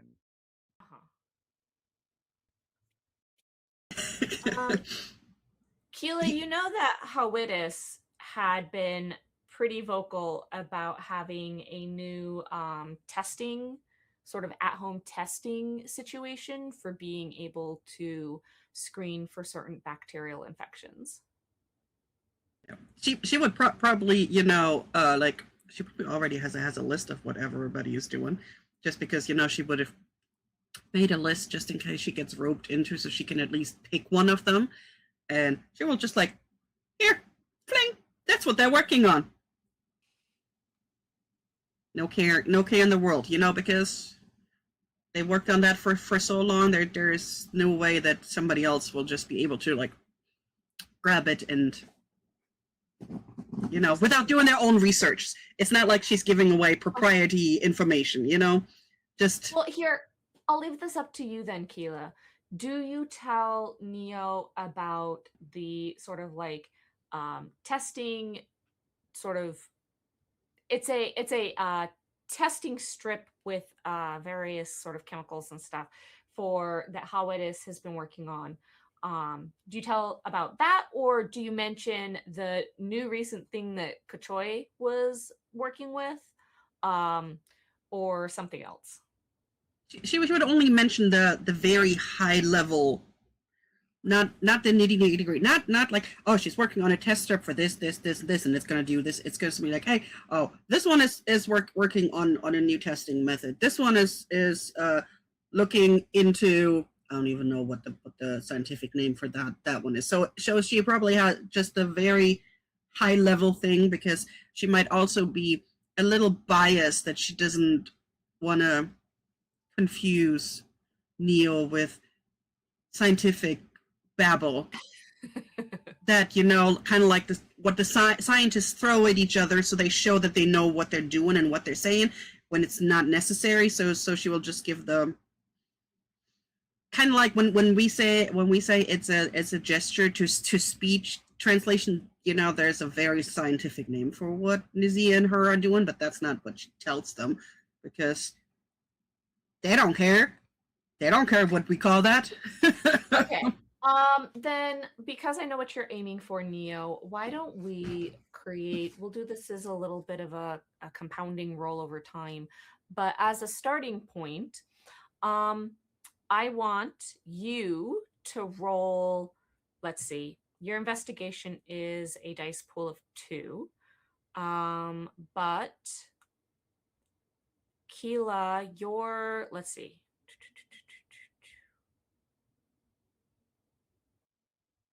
Would be using your knowledge base is a 6. So we're going to call it a combination between the two is a 4, a dice pool of 4, and a success number of 8.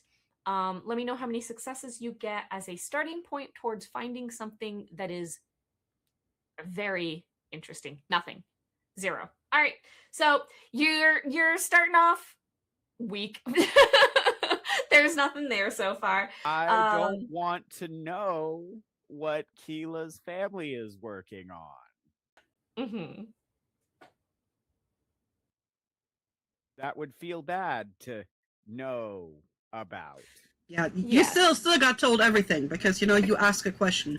People don't ask, and when they ask, they get info dumped on, because we get so excited that somebody asked. Oh no, knowing about it is fine. Knowing about it, totally different. Yes. So yeah, I think that you walk away from that without anything that's a particular target or an interest for you. And if no one else has anything for the rest of the day, then we'll do Sakana's meeting. Unless, does anyone else have? You're good. You're good. Yeah. I don't want to take up too much time all the time, but I also want to check in with Pajitek and Z at the lab if I can. Okay. I would say that maybe that's something, because you're having this meeting this evening and it had already gotten kind of late. You can do that in the morning. Yeah. I'll cancel. Okay. And then you can possibly like bring others along, because Niyo might want to see what's up. Since I Niyo doubt it, seems but to sure. find this whole thing Niyo might be fascinatingly convinced terrifying. to see what's up. Well, but Niyo was fascinatingly terrified by your stuff. So true. So, yeah. Okay.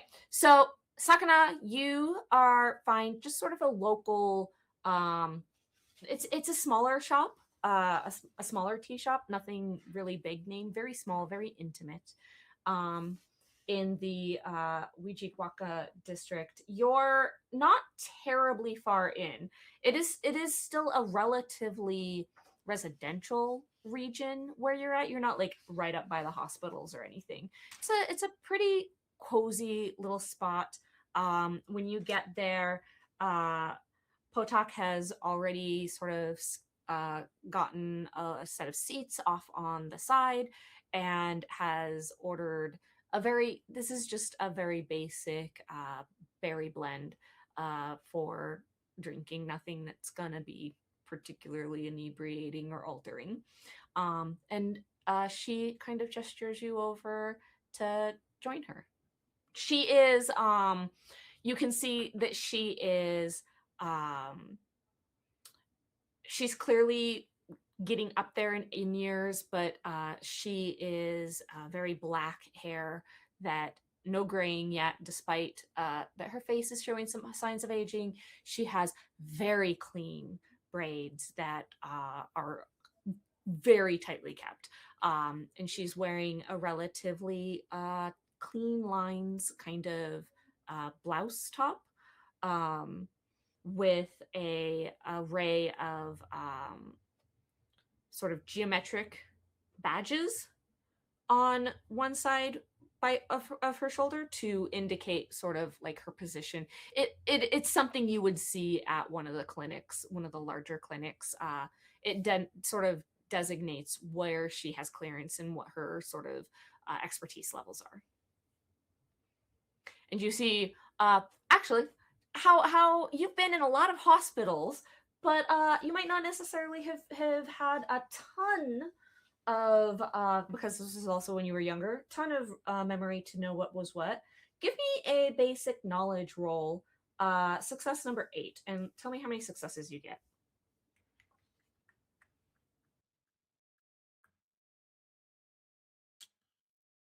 Crit. Ooh. 1, 2, 3. I have 2 successes because I got a 1. Okay. And you rolled your crit? Yeah.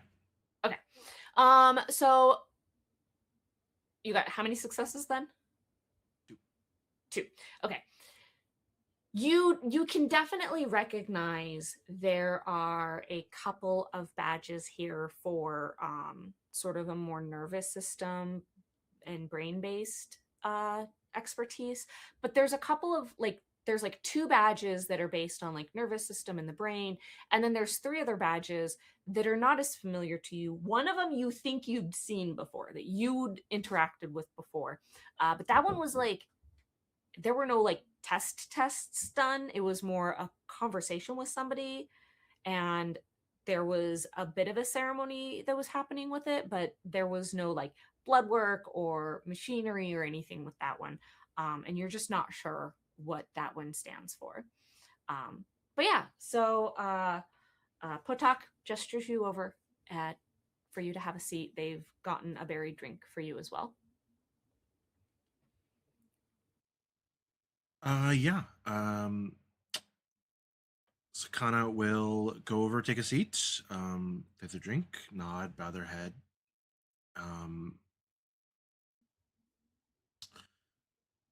How do they start this? Yeah, I think that Potok goes, your message was interesting.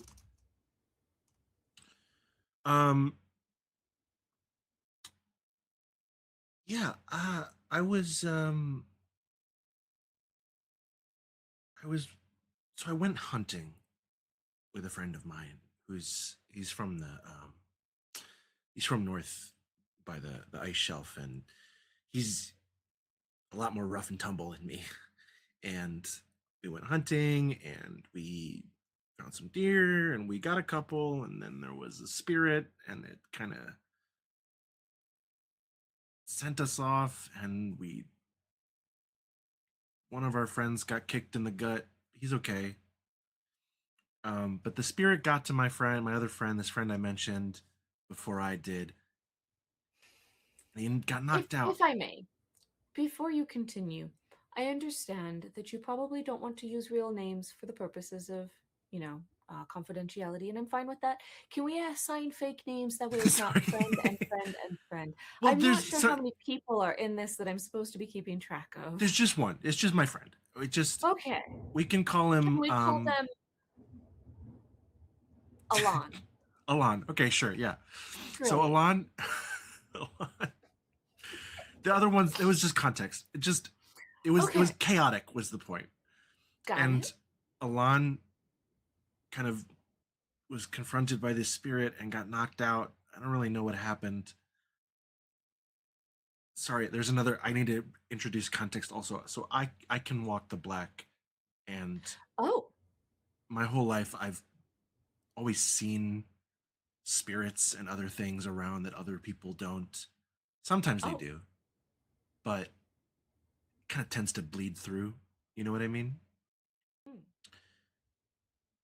And so when he was unconscious for just a split second, I saw his face had changed to the maw of coyote, and the teeth were dripping with blood, and that didn't seem good. And I tried to talk to him about it, but he's kind of a cagey guy. Um, and I've seen a lot Okay. of stuff, but I've never seen that before. So I'm just really interested in helping my friend at the end of the day, and Right. just I don't want to intrude on his thing either. That's why I mean I didn't tell him about this. I'm not gonna. I just want to know if there's something I can do to. I see your expressions, Logan. Okay. Um, so you can walk the black and you see spirits regularly. Pretty regularly, yeah. Was this spirit was obviously interacting with everybody though. Yeah, they saw this one, but no one else saw the coyote thing. Okay. Do you see coyote things on people frequently? I've never seen a person change like that. Oh, okay. Interesting. And when I looked up, you came up. So Do you know what pohi your friend Alan has? great question. Would Sakana know that, Logan?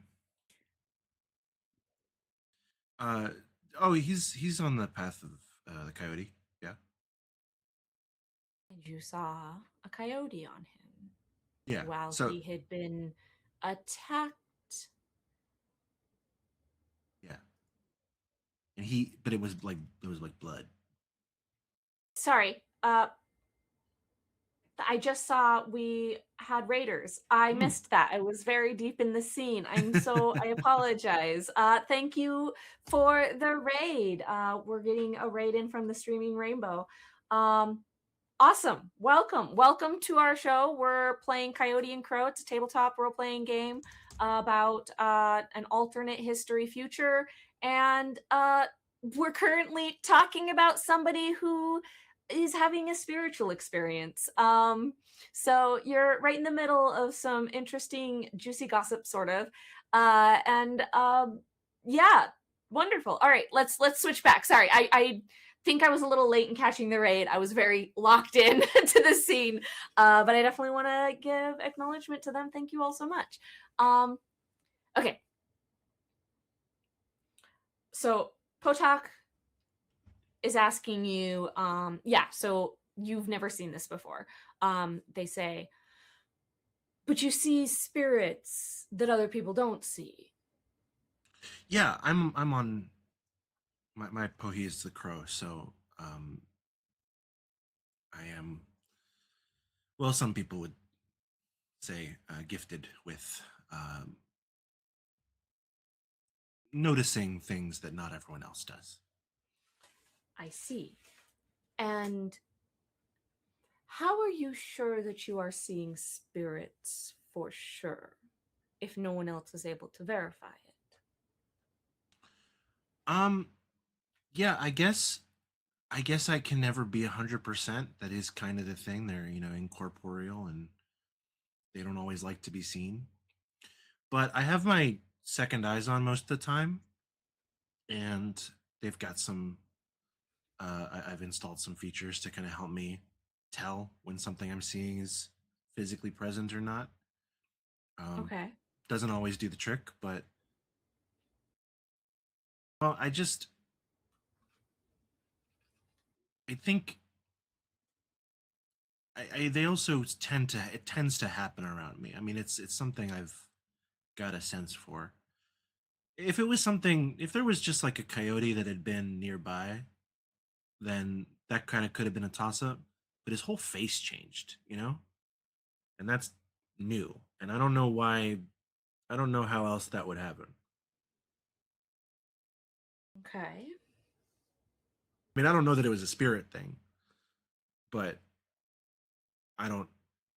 I don't think I imagined it. At least I'm pretty sure. Well, would you be willing to participate in an experiment? Oh yeah, love experiments. Great. Um, if you could, please, do you have a knife? It's kind of a little bit like in a tea shop. I do have a knife though. I believe. I'm pretty sure I just have a simple knife. Yeah, just a basic knife. Okay. They ask, can you just like prick your finger, just a small wound? Okay, but I'm like a little bit hemophilic, so just if there's a lot, don't freak I out. am a doctor. I can handle it. Yeah, we'll prick their finger. Okay. You prick your finger, take 1 point of body damage, and 1 point. Oh no, that's yeah, I know so you much don't have a of lot. my health. Like you prick, and it like goes the whole way through your finger almost. You're like, ah! You're like, oh, I slipped. And they go, you're fine. I've got you. And you watch as their face sort of glows and their eyes sort of change. And this individual reaches out and with these very like cold, like ice pack hands, they run their fingers over your finger a few times as if like working clay. And your wound fully heals. And as you are watching this, you look at them and you see serpentine scales and the eyes of a serpent upon their face briefly as this is happening, this sort of shimmer across them. And when they are done, they look at you and they say, anything to report? I didn't know that the experiment would be like right now. Oh, I apologize. I did ask. Yeah, no, but I just didn't. I thought, I mean, it's cool. I just was like not ready for whatever you thought was gonna happen. But yeah, I did. Path of the Snake. That's correct. Okay, I'm a little intrigued, and I'm a little nervous that that's something I can just kind of do now. I'm a little intrigued. Oh my goodness. Sorry. The treehouse collapses. And then everything destroyed. Oh my God. I am okay. We're gonna have to go to break. Irvi, I'm so sorry. I don't know. I think my cat did this. I need like 5 minutes to fix my setup. Can we get a quick break screen? We'll be right back. That almost looked like you were like taking off, like whoosh, with your chair, and I'm like, holy shit. Messages. Yes, we'll just take a fast break. Because I need to mute everything in order to make a whole bunch of terrible sounds as I fix this. Irvi, are you there? Oh no. All right. Well, you guys. The worst possible time. Vamp, the other three of you, have a dance party real quick. Go to the club. Logan, Oh, no. I just imagine while we are having this conversation, Neo is just like ears just suddenly start burning and he doesn't know why. Listen, Neo's ears burn often enough. He's like, really hope that's something good. It's never good. Zara's like, okay, what is exploding next? We got Oxosuma on the outside. My best friend is experimenting with the black and some other spiritual things on the inside. Where else can something happen? Will the Kitawagi Confederacy invade? Will the Ezkin Empire suddenly decide now is an excellent time to bring back a terrible music fad from 50 years ago? Nobody knows. But it's all bad. Yeah. Natural disasters. Blah, blah, blah, blah, blah. Oh, the horrible music. All the same. Yes. We haven't even gotten to the Cahokian version of bell bottoms yet. Like, that was its own kind of thing. Oh my. Okay, my audio might be slightly weird sounding. Sound I fine. apologize. Okay, Sounds good. fine to me. We're back together. Put it back together. So kind of as you have this vision, the roof collapses and you're dead. So make a character. All right. Oh no. No. Yes. So, Potok is apologizing. Like, I thought that. No, I meant like right now. You said that you could see things all the time. So. Yeah, I don't know. I just don't do it on purpose usually. I just kind of. That's interesting. I didn't. But you were using your ability. I'm guessing. That is why I asked you to. I meant just a small cut. You didn't have to try and take your finger off. I'm fragile. My Alon says I'm made out of clay and I would crumble if you poke me over, and it's true. Well, you are a good thing made out of clay, so that I was able to put that back together. You regain your body, by the way. Oh, that thank point, your goodness. body is back. Great, because that's 25%. I know it's not good. No, you get that back. Yeah, it's kind of will say. So, but he was unconscious. So maybe it was something. Maybe he was experiencing something that the spirit did to him. What spirit was it that interacted with your friend Alan? It was a deer spirit, an elk spirit. An elk spirit. And your friend went unconscious? Yeah, he kind of. I didn't see it because I was in a different part of the woods and I was like running over. And as you might guess, I am not a fast runner, so I didn't really see the whole thing. But through the trees, it kind of looked like he was up in the tree because he was doing the hunting thing, and then he jumped down, and the spirit was there, and I think he was trying to like get one of the deer off someone else, and then the spirit showed up and he just went boom and just fell over. Perhaps he was attempting to use an ability. You said he jumped down.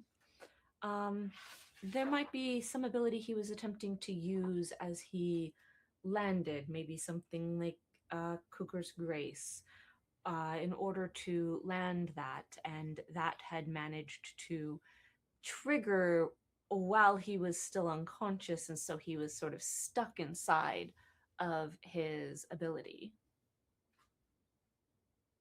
Why were the teeth bloody? He was attempting to make a kill, as maybe because he was being violent. That was represented in the intention of the manifestation of his ability.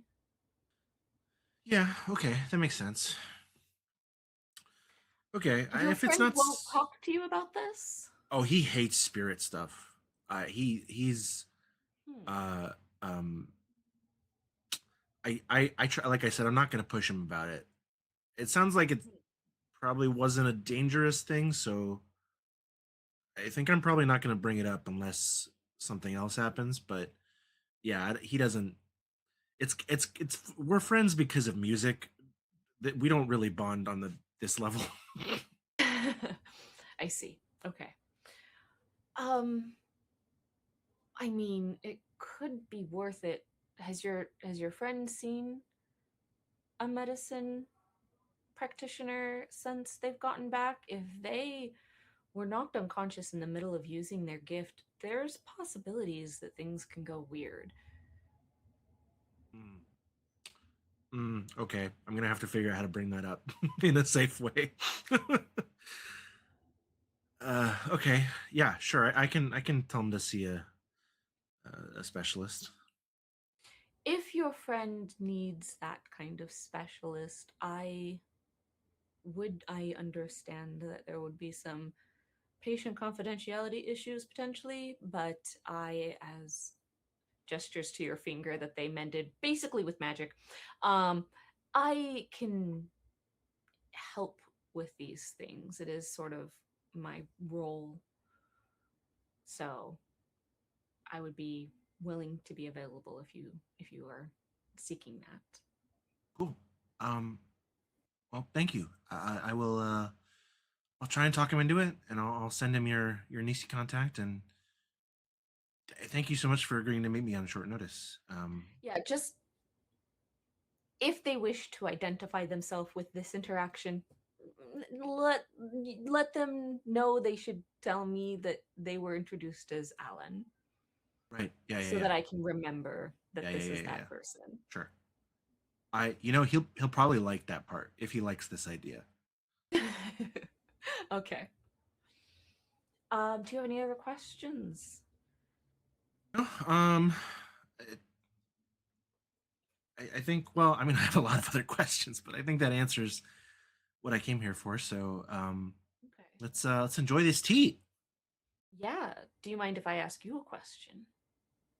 It's like mid sip, and her eyes go like, yeah, I love answering questions. I've met a few people who walk the black. How often do you go? I haven't gone recently because I've been really busy with some work stuff. But I used to. I mean, when I was a kid, I was. It was kind of my escape. My parents thought I was sick, and they ran me through all these medical tests and things, and a lot of experiments and treatments that they helped, but ultimately it wasn't what was wrong with me, because kind of nothing was wrong with me. It kind of was. I always had this You connection, walked the even. black as a child before? Well, no, not on purpose. I always had You this. you did it before your ceremony. I didn't like do it as an ability, but it kind of pulled me in sometimes when I was asleep, especially. Oh. And then when I did get my Aranati and I could do it on purpose, I spent a lot of time trying to stop feeling this that I'm stuck in and go there instead. I see. Okay. Time gets weird there. So I've always kind of wondered if maybe it was going the other way. But that's a whole other story. Well, it's getting late, and I don't want to hold you out. I'm sure you're young and have many other plans for the evening. But I would certainly be open and available to additional conversations about this. Do you have anybody you can talk to? Oh yeah. I mean, my parents, there's like a chat group online on the Daso. A chat group? Yeah, just a couple people I know who can walk the black. Um, just sort of a, not even really a support group, but just kind of like check in, how we feeling. Mm-hmm. Okay. But thank you, I appreciate that, and I'll probably take you up on that, because my team actually for work we're trying to research the black, and hasn't been going well. So. What? Okay. All right. That sounds like that's a whole different conversation. Another Definitely time. for another time. Another time. So, yeah. Do you? Just a random question. I don't have any reason to think you would think this. Do you know someone named Pakagi? I don't. Okay. I just got a vibe that like maybe you had similar interests. It's fine. You probably, if we keep talking, you might meet them, and I think you'll like them. Is Pakagi a spiritual healer? To be honest, I don't know what Pakagi's deal is. You do know that Pakagi was introduced as a philosophical physicist. Yeah, that is Sakana's answer. Okay, all right. I think they do like psychology or no, Fizz. They're helping. I don't know Pakagi. That's fine. I just thought Okay. maybe. Yeah, it's okay. Thank you for your time. Thank you. This was very interesting. I appreciated the conversation. And they'll finish their tea and if any extra small talk, and then head home. Yes. All right. They will also forward the message that they got from Pitch Tick to this group chat of Killa, Niyo, and Easy, and just with a caption that just says, "It's getting wild at the lab. You guys should come over tomorrow." You get agreeing emoji from Neezy. Killa will be like, oh, what did y'all do? I'll see you in the morning. You are muted. No, smiley emoji. Does that mean yes? Or does it mean no? Okay. That means no, unless someone is dying. Okay. So I have been discombobulated because everything exploded. Give me a second to reconvene my thoughts. Where are we? Everyone has had some conversations. There's some knowledge out there. And now, so the next morning, the three of you are going to go to the lab for where Z's lab, basically, where Sakana is sort of affiliated. Killa and Nizzy, are you guys going to work on your inventions, do you think? Or are you just gonna, where you're at is where you're at? Because you've got like another couple days. I think that maybe you all wake up to another round of like advertised sort of like flyers to your nieces that have gotten the whole like, coming soon. Remember, we have a technology fair. It's going to be a fantastic party. There's going to be drone racing and all of these cool activities. Like it has expanded. There's more now. It's not just people showing off their stuff. There's now like drone racing and a bunch of robot testing and stuff. And so like a bunch of these cool little activities. So are you guys also intending to be working on any of your things, or do you have other plans? Are you settled with what you got? Killa would want to go to Sakana's lab first and make sure they don't blow their lab off with whatever they're building, because now that she doesn't trust them not to set more Ouroboros loops, because she knows that you know what they're doing. They will obsessively, you know, tinker until the last second, but there's a very minuscule chance that it will actually make a big difference just in a couple of days. So first, making sure Sakana and his friends are not her friends are not blowing up their lab with whatever they built while we were all busy. Yeah, Neezy is bringing the prototype gloves that they're working on, try and get some work done, while also likely getting a show watching Sakana and the others work. Awesome. Okay. I will point out that one thing you've noticed is with the refugees present, there are a greater demand on GATs, and with the technology fair coming up, precious metals are a little harder to come by. And so that's going to make working on things a little bit more difficult. But Sakana, I believe that you have a GAT as one of your items. Is that correct? Did you take a personal GAT? Let me check, because I did. Yeah, I removed something. I know you had some things and then you took some things off. I do have a personal GAT, yes. Okay, so there's also the possibility that any of the slightly less like precious metal based components might be good to kind of connect with Sakana to get made up for you. So things like, fabrics and materials that might work for you to shape your gloves a little bit better. Sakana, when you arrive, Pichitek is already there. It looks like they didn't go home.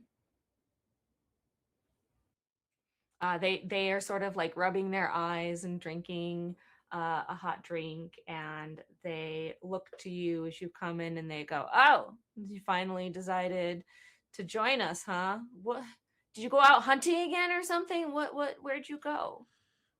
We were at the Chanring most of yesterday and just helping out the refugees and looking up stuff. And then I had a meeting and I figured you could handle it because you're so good at what you do. I mean, I am good at what I do, but I still need somebody who can build things. Okay, well, I brought me and my two best builder friends. Taganka can only code. So this has been slow going. Yeah, I'm a triple threat. I get it. And here are Yeah, my and friends. Pakagi just talks. Yeah. I don't know. Honestly, Z is getting hands on, but I don't know what Z thought Pakagi's purpose was. They just talk and ask me crazy questions that I can't answer, and they say that's the point. Yeah, that sounds correct. So they kind of lead you over, and as Killa and Nizzy show up, you guys are brought over into the room where it's a bit of a mess. There's stuff strewn around everywhere, but on a workbench, there's this sort of tripod device that is got a like post that goes up, and there's an array of spinning. They can spin an array of sensors and devices on there. So it's not an Ouroboros loop this time, Killa. But there's sort of like a it's really hard to at a glance tell what it's for. And Pichitek goes, "This is what we're making. I'm not even entirely sure what I'm doing. Z and Pakagi are sort of leads on this now. I'm just sort of doing what they say to." Mm-hmm. Sakana will inspect the apparatus. Yeah. Let me see. What are your specialties? I got physics. I got craft, vehicles, and drones. I got programming. Those are the three helpful ones here. This will technically count as a drone. Is that under knowledge or is that under piloting? Crafting. That was under crafting. Okay, yes. Give me that. Give me a vehicle drones check. This is going to be a success number 10 because Pichitek can't give you a good starting point to understand what you're looking at because they truly didn't comprehend what was happening. So you're sort of figuring it out entirely from the very beginning. I got two 12s. My crit Ooh. dice did not succeed, and I have 1. So I'm at 3 successes. I could bump a 9 up, but that wouldn't get me up a tier, so I will just stay at 3. Okay. With 3 successes, you are able to figure out that this is a drone. This is designed to sort of maneuver its way across unknown terrain, hence the tripod sort of design it has. Interestingly, while it's a tripod design, each of the legs are also look like they're about to be outfitted with some Yutsu floating capacities. So just seems to be some level of like attempting at redundancy to make sure that whatever is potentially interacted with is something that can be interacted with. And it looks like it is a drone designed for like going to some unknown location. It looks like it is trying to have sensors that can detect temperature changes, light changes, possible gravitational fluxing, and be able to, it has like a LiDAR system on it, be able to map out its immediate physical shape location. Pitchitech's done a great job getting these sensors on here. The stability of the rest of the structure, not Pitchitech's greatest work. And as you're just kind of going through, you tighten up some bolts, and that like makes a huge difference. But yeah, no, it looks like they've maybe gone back to the idea of making a drone that can go someplace. Yeah. Skana will take a picture, send the picture to Niyo, who did not come, right, Logan? Yeah. Send the picture to Niyo with the caption, "Meet your new best friend."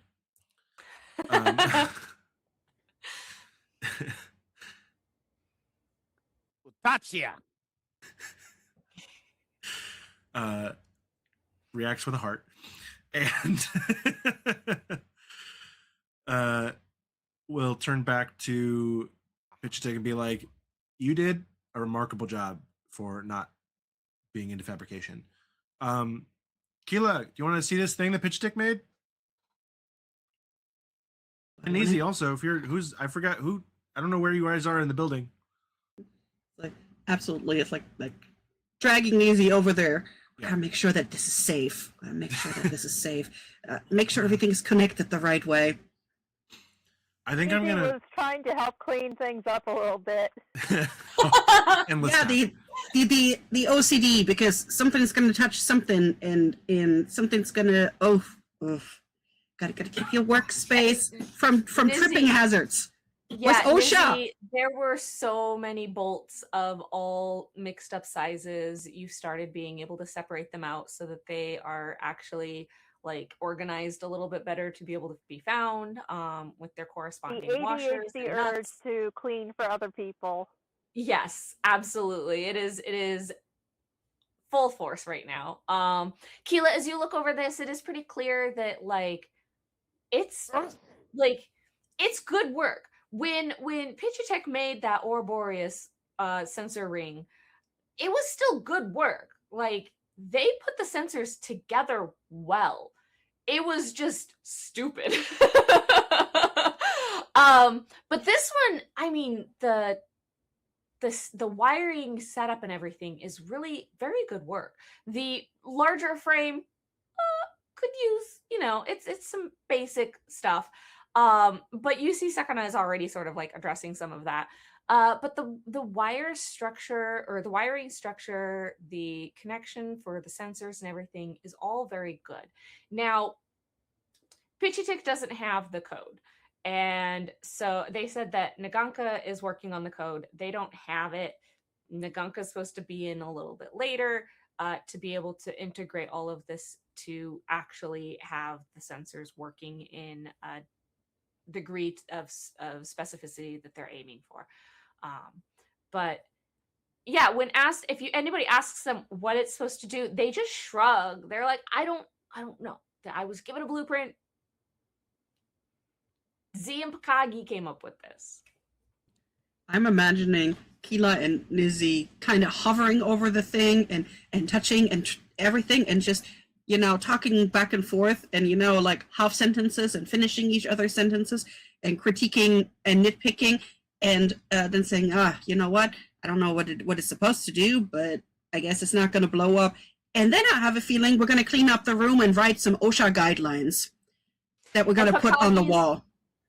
Pakage's voice comes from the doorway and goes, I don't know if the OSHA guidelines are going to do much considering it's a private lab, but go for it. Just follow them because I'm going to be your OSHA and I'm going to be annoying. Needs to kind of nods in agreement at that. I think at that Yeah. Pitchitech goes, but I'm the only one that'll suffer then. That's me. Well, you better I make know sure where my that things are. Well, I don't then- need other people. Well, you also got to plan on other people being stupid. So make sure stuff is out of the way because then somebody will walk in here and something will happen and we're not gonna do that. Sakana's the only other one that comes into this room, really. Yeah, and do you think Sakana is not going to trip over something and fall into the black, and then it's your fault? There's like there's like a beat of silence where everybody just turns and looks at Sakana. And then Pichitek goes, okay, fine, all right, well, when you put it that way, and they start cleaning up their mess. Nizi's just over in the corner happily sorting bolts. And From the doorway. is writing down, do not leave without picking up. No tripping hazards on the floor. No cables strung across the room. You know, all of these little, the things that you don't think you have to write down, but somebody somewhere did it, so you have to write it down now. Exactly. Yeah, from the doorway, Kagi goes, I don't know why you need to write them down, but if it makes you feel better, go for it. Hey, Sakana, nice to see you back. Hey. So that you can't say you didn't know when I tell you that you did it. You guys should listen to Killa. Uh-huh. I'm not the one that builds this. We needed you to help with the frame. Okay. I was ready to help with the whole thing, and then we didn't do anything that I suggested. And then I was at the Chan Ring looking up stuff to help with the stuff we're gonna do. So Oh? Yeah. What did you find? Nothing. Great. The Well, confidence with which you in- said it. In that, Z and I have decided we are going to move forward with the drone that can traverse any unfamiliar terrain. Because it doesn't matter if the drone itself goes to the black, the drone itself is still the prototype worth providing, because it can work in a variety of other different locations. And Sure. sometimes moving sideways can get you forward. So we're going to build the drone. We need you to be able to create the chassis, though. Pichitek made like one leg. It's We want easy. this thing to be able to be a 360 tumble device. Yeah, when you say other locations, I just need a list of what those are, because some are easier than others, and if you wanted to do all of them at once, I can do that, but you got to tell me which Yes. ones. All of them. So water. Because then, if it can do all known locations that we know of, it'll have a greater chance of being able to have some small percentage of success in an unknown, unknowable place like the black.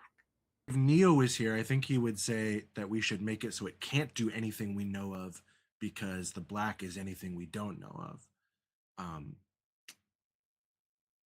I feel like you're getting me confused with them because I was giving you guys that thought exercise the other day, and I don't think it had the result that I was hoping for. He was trying to tell me you're that being snarky about it. No, I think, well, I am being snarky about it. But Niyo was trying to tell me, well, whatever. He gave me an idea. I think it was a good idea, but we're doing this now, and that's fine. Yeah, fine. I can do it. So just to run down the list, you want water? Yes. You want ice? Yes. You want vacuum? Yes. Rock? Yes. Sand? Yes. And does it need to fly? I mean, we're intending to connect it to some Yutsu, but we don't have so much of the city is just drained dry right now of some of the more special resources, but also fire. You forgot fire. Yeah, fireproof is easy. Out of character question: does a Yutsu sled? Because is a Sunwing Yutsu technology, or are they different? Yes. So Yutsu is the technology that Just all does hover the technology. floating. It's sort of it's the sort of like anti-grav pushes against gravity to create the float. I wasn't sure if Yutsu was like that's why they were. specifically like a short distance above the ground. You need something different for. Yeah. It's kind of like calling a Kleenex like it's a tissue face. It's like the Understood. brand name basically got stuck, right? So similar idea. Okay. Yeah. Sakana will get to work on that. She will happily involve Killa and Nizi if they want to participate. Sakana really respects their prowess on the machining and programming sides of things. So if they want to help, they're welcome. Okay. But yeah, Sakana will start making, and they were like kind of, when they saw what Pichitek had done, they were already kind of like, I'm gonna rip all that out. I'm gonna make a new thing anyway. So they weren't gonna say it out loud, but they were already like, As the course of the day goes by and Fidgetic realizes everything they did has been undone, they do get sad. Not only not the stuff he's good at. Yeah, no, they were told to create one leg of the frame and they didn't know what they were doing, so they just created a tripod leg. We will keep the tripod as like a decorative accent in his honor. It's the way that it stands up when it's not in use. When it's off, it sits on its tripod. Yeah. Okay, so Sakana, you're gonna give me a crafting roll with the drone vehicle specialty. Your success number is gonna be, because you're trying to do something that is all encompassing, we're going to call your success number a 10. But because you have access to this facility, it's going to bump it down by 1. So 9 or higher. Killa and Nizi, are you guys going to help working on what Sakana's got going on, or are you guys going to use this moment to make progress for your own things? Because you've got your own sort of projects that you're wanting to work on, and you have access to a GAT here, whereas trying to get access to one elsewhere, there's long lines. So you won't have to deal with the sort of like delay you would otherwise get if you're going to go work from like Killa, your home shop, super busy. And Nizi, any sort of like community GATs that you might want to try and access, they've got long lines on them right now. Killa might start by helping out Nizi, but then will absolutely get distracted when the word drones come up. And she will absolutely get involved in the drone stuff, be it the trying to sneak into the programming once the other person is here, or put in her 2 cents for whatever they're doing with the building of the drone, because hyper focus. That is so her. Which do you think that you would, because for the purposes of the role you make, when Nikagi gets here, or when Naganka, wow, who the heck did I just say?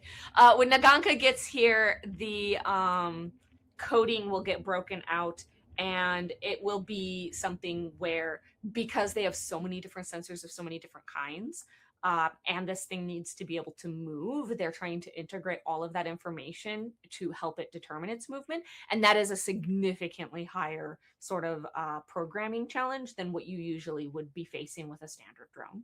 Yeah. The thing is also that she thinks she might be able to help, because we have been working on all these different sensors in the glove and how it connects to our programming, so that she would have a good input on the programming more than the crafting.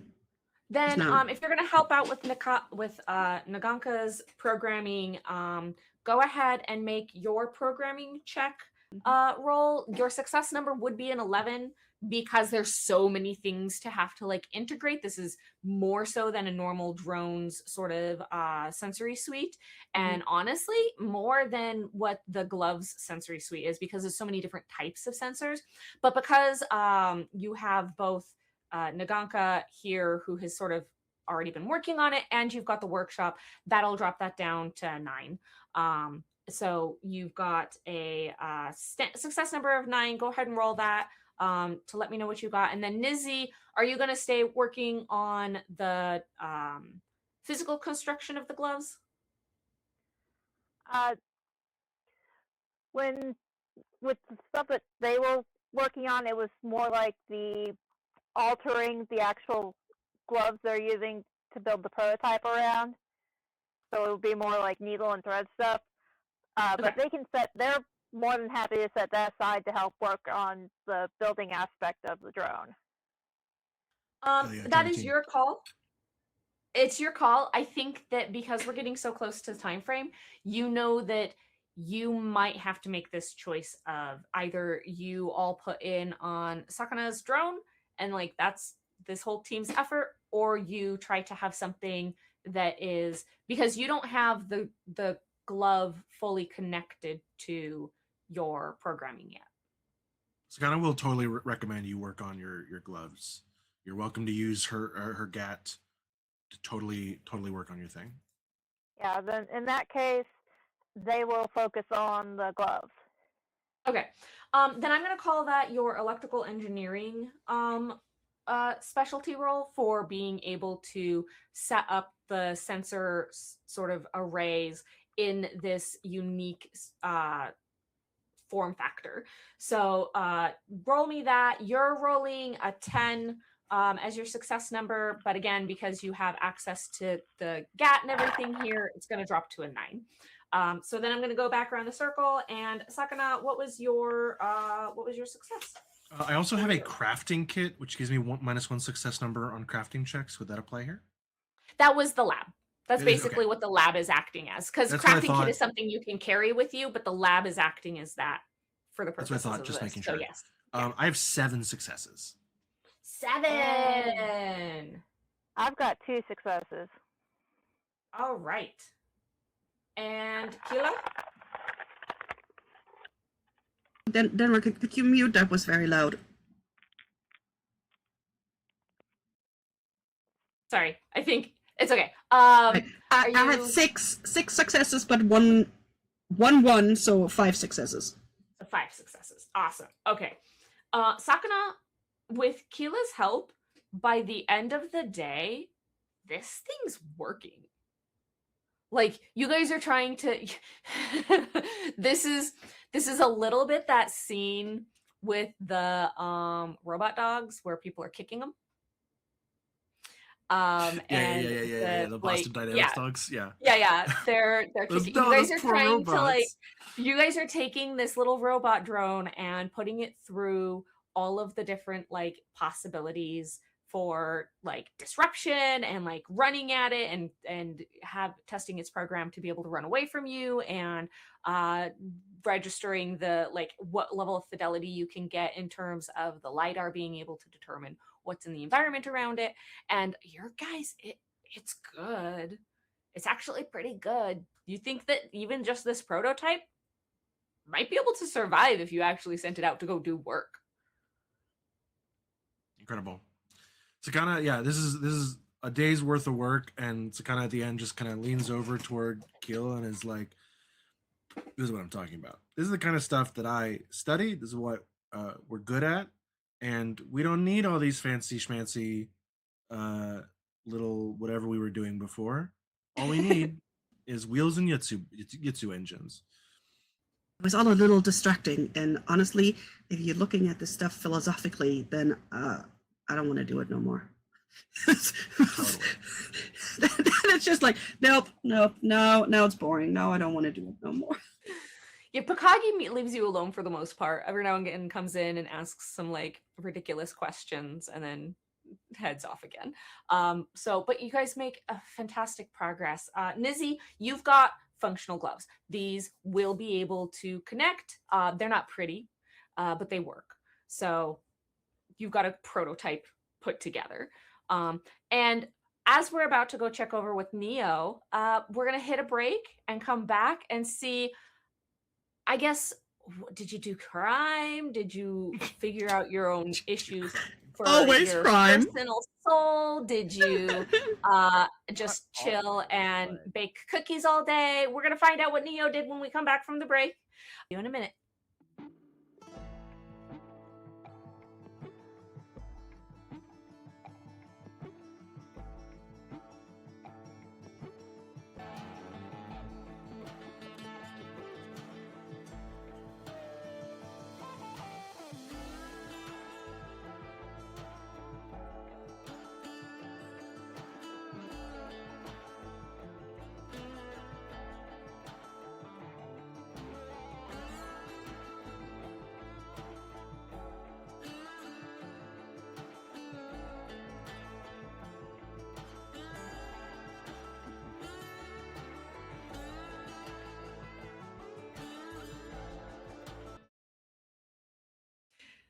All right, welcome back. I hope everybody had a good break. And now we're going to switch over to Niyo and find out what kind of calamity you caused. What have you been up to? Calamities. No, Well- not always. When Niyo wakes up today, Niyo is going to get dressed in his enhanced clothing, the very nice ones, the kind that have the displays, the projections. He is going to Are do his hair. you waking up? Is this in your official bedroom, or are you Tonight, it's the official bedroom. Okay. So you're at home. Okay. Oh. Right. Yes. No, but yes. Okay. Continue. He is doing his hair up in braids. It is a Cahokian style specifically. He is putting on an old, big, bulky pair of second eyes. He is getting a clipboard. And he is setting the enhanced clothing to look like a Cahokian inspector's outfit. And then All right. he is going to reach out to some of his shadier contacts to find out if they've found any interesting things happening with the science fair. Okay. Well, let's establish what your deception rating is. So give me a deception roll. Standard SN of 8. I have no deception. You have no deception? Oh, okay, I get it. You deceived. Deceiving the It worked. deception. It yep. worked. Yeah, no, I was fully in the moment. All right, I have 2. I'm going to drop 1 point of mine to make that a 3. Okay. Deception. All right. So you look the part. And then give me a skullduggery. I'm going to say this is a success number of 9 because you're trying to sort of like ask them for their leads a little bit. So they might not be as forthcoming. I have my skullduggery kit handy. Does that help? The skullduggery kit would help with doing skullduggery, not tapping your network. Okay. Yeah. Let's rock and roll. I'm curious what goes into a skullduggery kit. Thieves' tools and stuff. Okay. I've got 1 10 and 2 8s. So with 2 more points of mind, I'll have 3 successes again. 3 successes. All right. Yeah. You are able to get a couple of people to just sort of like, by asking them without asking them, you get them to sort of tell you some things. And you run down a couple of potentially interesting things being shared at the technology fair. Do you want to make those up, or do you want me to make those up? I'm going to say you find two items of possible interest to go check in with. So I would like one of them to be some kind of a weapon of some sort. Maybe like something that is aiming towards weaponizing light or some form of laserish device. Okay. I think that what you find is while the biggest struggle with light being a distance or a weapon at distance is how it is not powerful once it starts to diffuse. You find something that it's along the lines. They're still sort of working on it. What they've got right now is they can shoot, and it is a connecting thread that basically, like, it's a gossamer thread that creates a air connection. The thread itself is not a physical, like, you hold thread. It is the way they've crafted this projectile establishes through the air a conduit that they run electricity down. They're trying to figure out how to make it run light. But right now they can at least get an electrical current to go down it. And so it acts as basically a wireless taser. Interesting. They can shoot electricity at you. What is the other lead? And the other lead, I think, is So GAT technology has been around for a very long time. It was the thing that made it so that everybody was really able to survive the majority of all of the really worst times, and begin having this technological boom. GATs are predominantly designed to work with biomaterial, a lot of waste products and stuff. It churns it back down into its sort of biological carbon-based components and stitches it all back together as another material for use. Things that don't work well with GATs are things like precious metals and various minerals. You find somebody who has this is like the bulkiest prototype, but presumes that they can take and in active print time craft a crystal.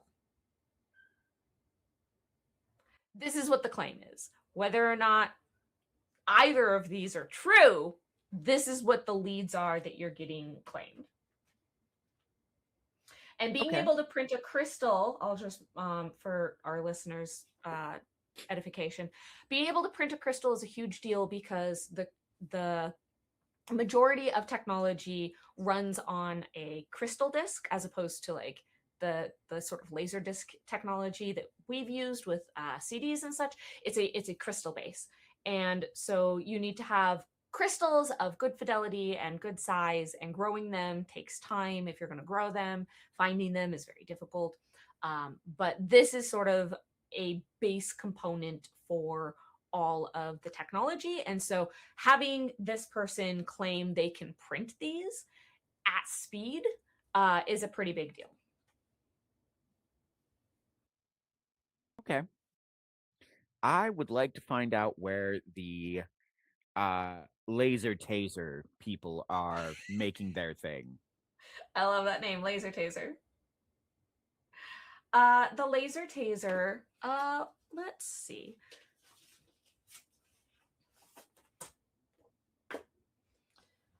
This is going to be...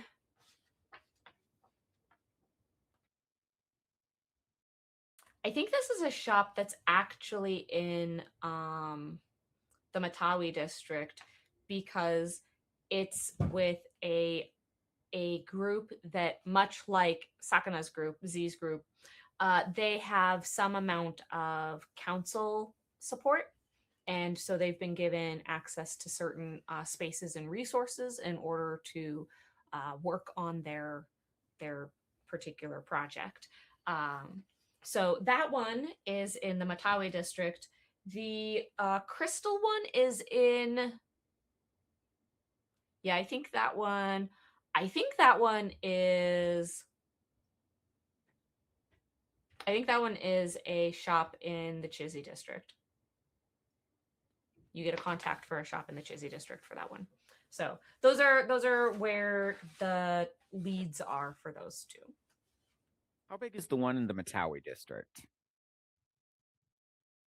Like, just from outside, would I expect it to be like a large group or a small one? Let's roll an investigation on this as you put some time in to go track down where this location is and sort of scope it out.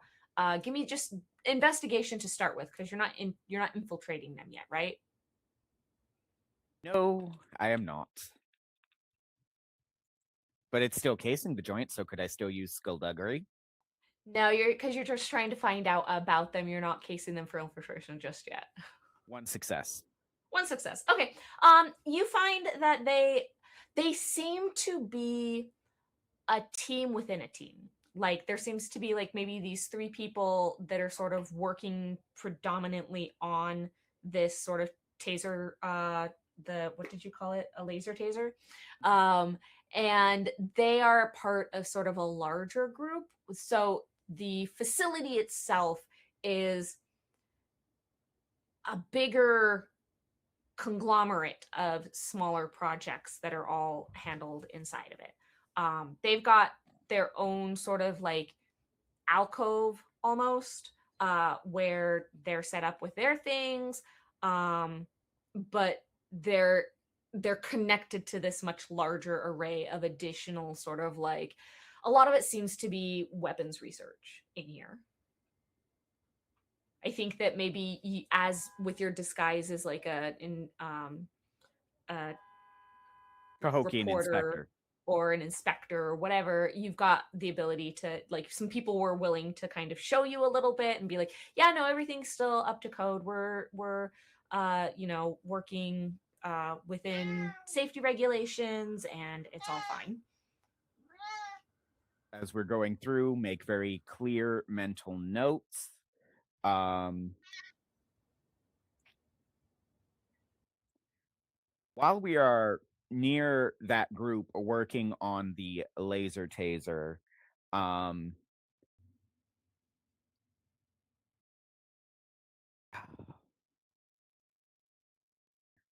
I really want to try to distract them and send them elsewhere just for a minute or two.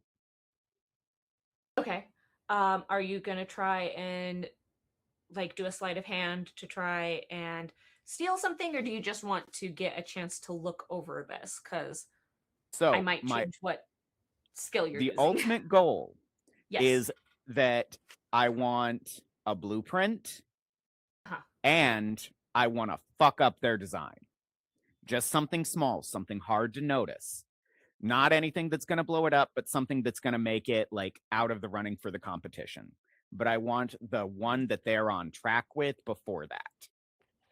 Okay, so you want to be able to copy the blueprint to yourself and then change the blueprint that they have on file. Yes. Okay. This is all digital. Yeah, I'm not great with that. Okay. So I think that you like ask for some refreshments and some accommodations and such. And so some people will walk away. And prior to that, you've asked to like look over their things, so you have a tablet that has their work on it. But do you have any hacking skills? I don't think so. I'm gonna do a quick double check, but I know the answer is no. Yeah, And no. Answer is no. what is your computer's pool? My computer's pool is 2. Yeah. Yeah. Do you have any engineering? No. Do you have any specialty crafting of any kind? Not specialty crafting, just crafting. Okay, well, your I am a success kid number who knows how to work a knife. That's it. Your success number is an 11 because these are highly technical documents. You need 1 success to at least copy it over, and then 2 successes to make some sort of a difference.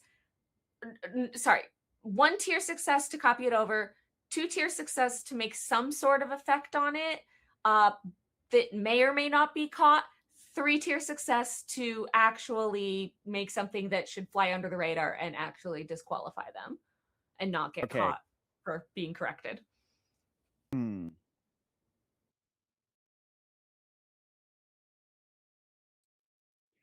I don't think that's gonna happen, and there's nothing I can really do.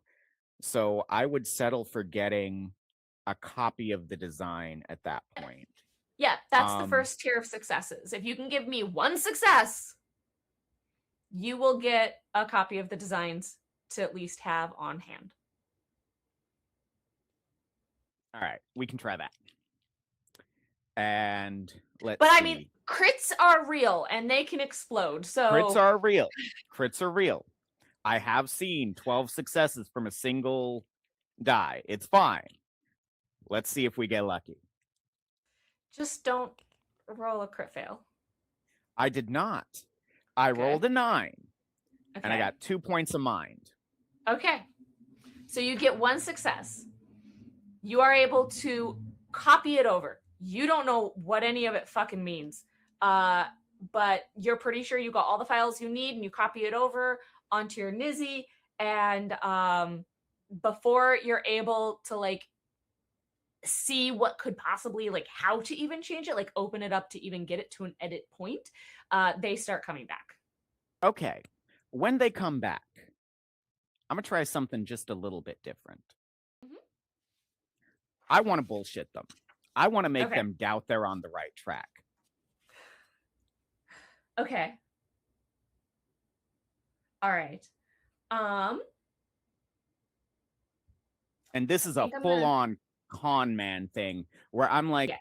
so I was thinking, I know you're going this direction, but have you considered this direction? Speaking with all the confidence of God himself, like I clearly must know what I'm talking about. Yes. This is going to be a coercion. Now that We're I got. going to. I think the success number is still an 11. Um, because it's so technical and you're going to need, you don't have the ability to wield any of this technicality.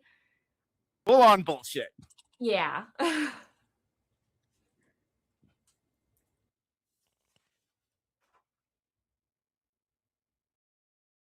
1, 2, that's a crit. That's a 1. So I got 2 successes. Let's see Okay. what happens with the crit. Okay. 3. 3 total successes. Okay. That is the second tier. They do start going, wait.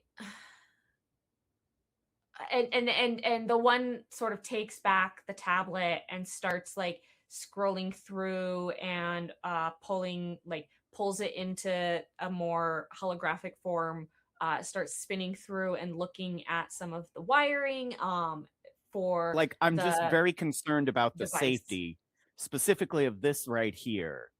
And you know it's going to be a very, like, full-on, make it about safety, spin that up, get them really, like, this is clearly very technical, it's not my area of expertise, but at the same time, I've seen things like this, it's been bad. We don't want a repeat of what happened over in the, not the Kitawagi Federation, the, up by the Salish people. I forget. Logan is forgetting what the name of that one is. I don't Blade. remember either. But But yes, the very technical ones. yes, yeah, Danae. Mm, No, not those ones. I would have to look up. But Okay, but yeah, uh-huh. yeah, I think that they are looking at it and they go, we do have a lot of metal running down through this part. Maybe we shouldn't. And then one of the others is going, but that metal is needed to help generate the current. And they kind of start getting into this like, is this a problem? Should we try and like insulate it better? Like what? And they're clearly going around When on I've got this. them spinning, I'm going to go ahead and quietly make my way out, just wander around the facility like I'm checking, unhurried, in my lane, then just walk out afterwards. Okay. Yeah, I think you got a second tier success on that. They are distracted and sunk into what they are concerned are possible safety problems, and you are able to successfully kind of wander through before departing. You don't see anything else that's like super breaking like edge. Like a lot of other things are still very clearly like not in prototype phase. But yeah, you make your way out and you've copied them. You got them. Excellent. I spent a lot of mine, but you know what? I'm walking out with something cool. Yes, you are. At that All right. point, I'm gonna make my way somewhere else. I'm going to, wander into like a store or something, change over my enhanced clothing, take my hair out of the braids, just like take the second eyes off, stick them in my bag, just walk out a completely different person, Okay. and then Give me a head to deception Sakana's lab. check. Give me a deception check. I'm going to make note of this for any future investigations that might be launched against you.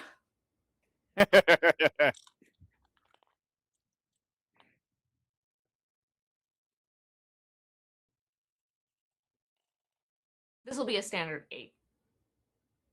I got 2. 2. All right, And got it. hang on. Huh? I got 3 7. I got 4 7s, 1 10, 1 9. Let's make that an 8 and just kick it over to a 3. A 3. Got it. All right. Well done. Yeah, you've gotten messages from Sakana about like this thing they're working on a couple of times. It looks weird at a certain, like, it looks like a tripod when they first started. Now it looks kind of like a ball, but like a spiky ball. What the heck have you done, Uge? Sakana replies with a video of like the Boston Dynamic videos, just showing us not as violently. But because they're always so mean to that poor robo dog. They really are. But just a video showing it, like, here's it, like it hovers across the room and then hits the wall and connects and starts rolling up the wall, and then it rolls across the ceiling and then falls into like a tub of water we set up, and it goes into the water and then hovers out and then lands back on the table as it's, you know, reconfiguring itself each time to change its layout. Send that video. Like, look what I made. Killa and Niyo are here too. They're great. You made a dumb bouncy ball. We made a very smart bouncy ball, I'll have you know. It's so smart. Why is it hitting the wall? It's supposed to. That seems dumb. I feel like I'm hitting a wall right now. Joke's on you. I am dumb. Perfect. Great, wonderful. I think that we're gonna call that day, and we'll wrap up with everybody getting the chance to, for those of you who have spent mind, you can do your rest to recover for going into the next day.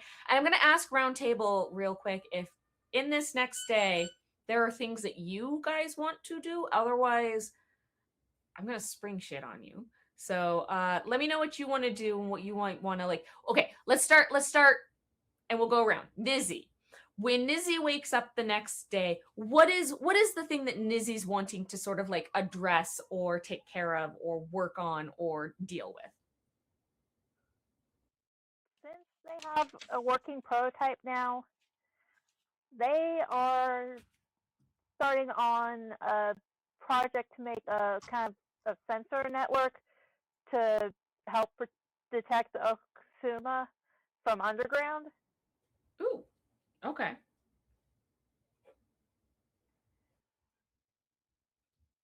So you want to have sensors for detecting them burrowing? Yes. Okay. All right. So you're going to work on programming that or crafting the sensors for that? Crafting the sensors for now. Okay. Okay. So you're looking. I can bug Killa and Sakana for programming help later. Got it. All right. Wonderful. That is an amazing ambition. Sakana, what do you wake up that next day intending to be working on and doing? I think, like, in the background, the thing is probably continuing to work on the drone and fixing up stuff because I'm sure it's not perfect. I'm very happy to be sprung upon. Sakana does want to try and pull Niyo at some point for a brief friendly chat. Awesome. Don't bullshit a bullshitter. And Niyo, what are you intending to be doing that day? Well, Niyo is intending on swinging by Sakana's lab to see their dumb ball. But before that, he is gonna drop off his discovery to Racer. I will point out, so the thing is that Racer gave you a set date and time, not an ability to contact them. It's sort of like that's right. And we are still like 1 to 2 days out. We're playing a little loose with time, but it's like 1 to 2 days to the technology fair and also 1 to 2 days to the meetup with Racer. So you can't just contact them and be like, hey, you have to wait for them. Fair enough. In which Yeah. case, straight to the dumb ball. Okay, perfect. Dumb smart ball. Niyo said what he said. And Killa, when you wake up this next day, what are you intending to kind of like, what is your intention? Killa's intention is to get out of her family's house so she doesn't get roped into shit again, and probably head on over to Sakana's lab and then work on the programming for the gloves there, and also be available, if Sakana needs help with the drone. You get a text from Sakana that just says, Niyo called our ball dumb. On my way. Killa's like, oh, I'm going to show up and punch him. How dare you? For it. I'm just going to give him the I'm not mad, I'm disappointed look.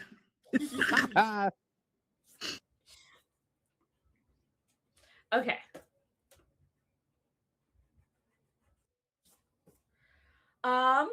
Then I think that it sounds like everybody, Nizzy, would you be working on your sensors? I mean, Pichitik is really good with sensors, so you could possibly partner with them, and then everybody's sort of all in one location.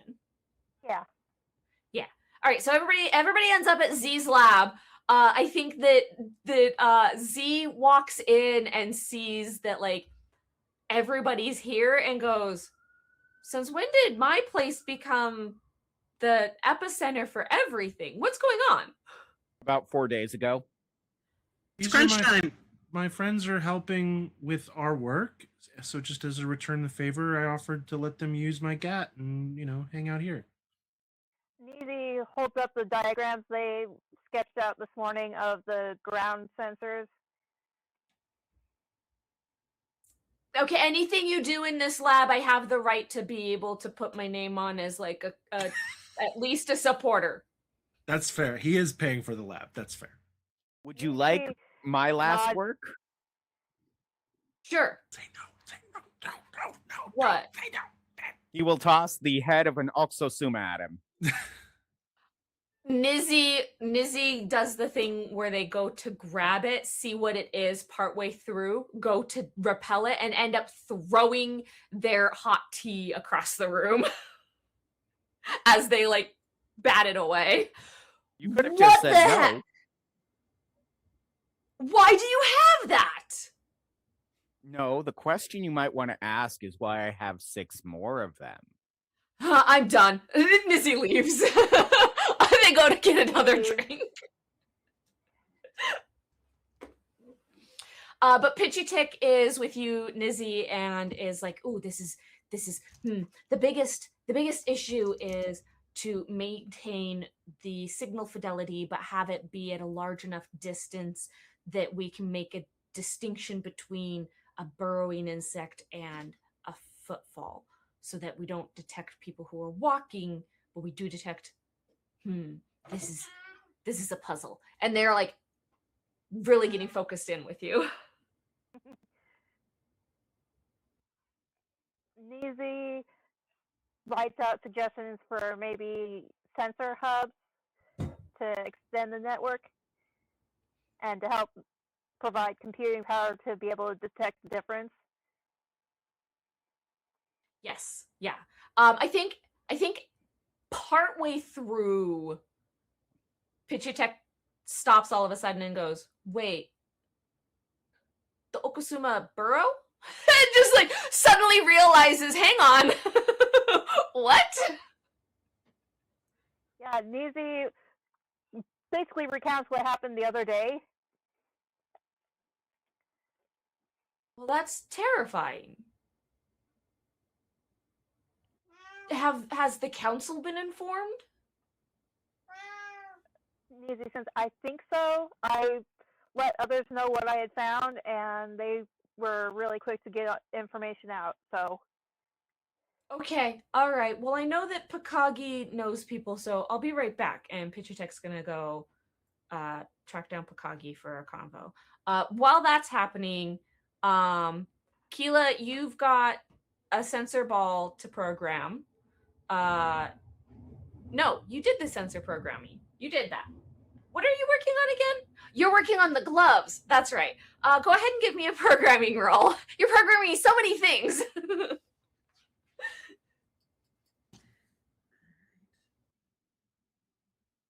Opening 9. Right. What number we're looking for? Success number is for the gloves is you would be working at a 10, but with the workshop help, you got a 9. All right, that is 5 successes. Awesome. All right. And that goes for the gloves. So that's what you're sort of over the course of the day putting together and whatnot. And Sakana, Neo's here and said your ball was stupid. Yeah, I bring Neo in to show him the ball. I think as soon as he sees it, he's gonna like it. I don't know if that's true, but that's what it kind of thinks.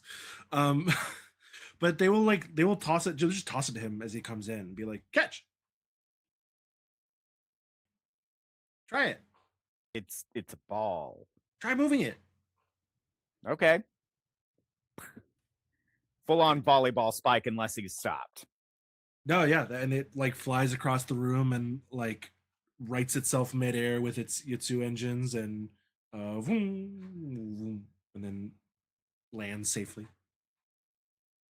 That's not natural. Let's try that again.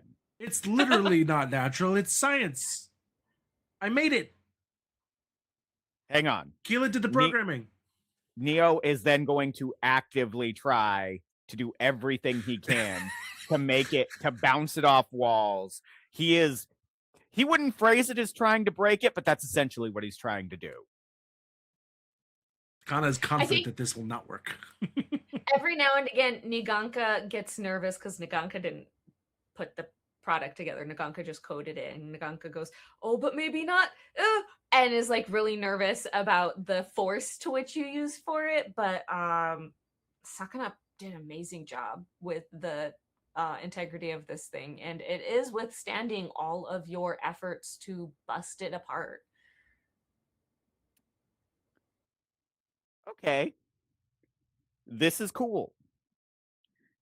It holds up against heavy really nicely. But how does it do against sharp? You know, that's a good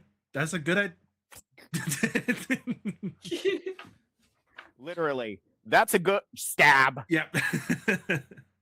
So sharp is a little hard because the way ball is designed, it's not a like soccer ball, it's hollow. Yeah. It's more like a frame that is circular and has multiple bracers across it. So stabbing it stabs like a pole. But taking a knife to it to make sure that none of the like frame is delicate enough for wiring to get cut is still a worthwhile effort.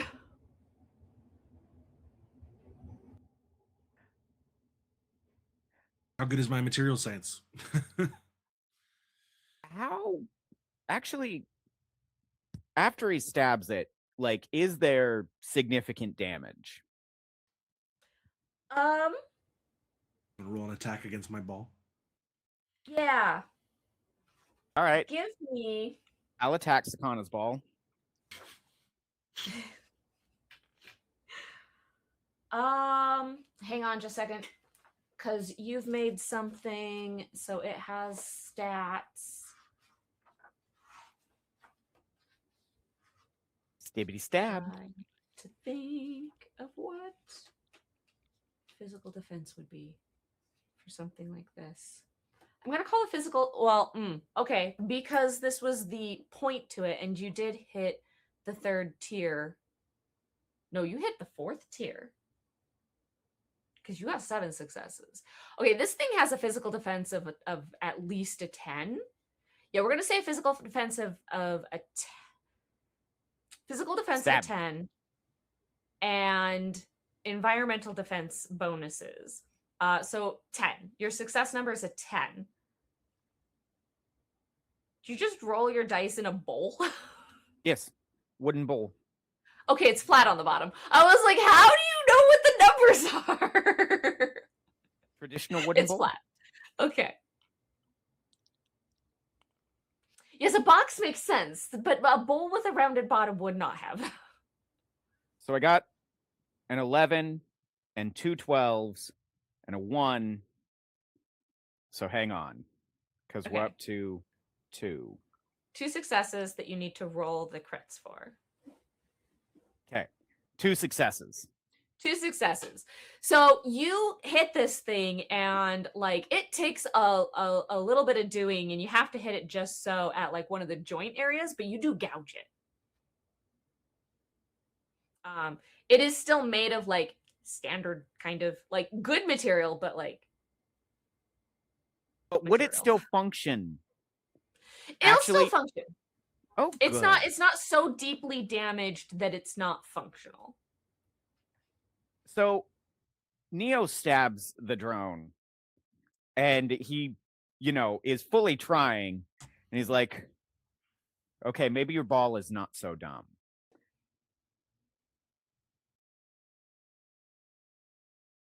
I have a It's question. dizzy proof. So kind of sends a text that says he likes the ball now. I have a It's like- question. Killa looking up, in the next room. That's what I thought. Yeah, what's the question? Sorry. Can Oxusuma bite harder than Neo can stab? Ooh, that's a fun Ah. question. I think that might be a yes. Let me pull open the page real quick. LPQRSTV.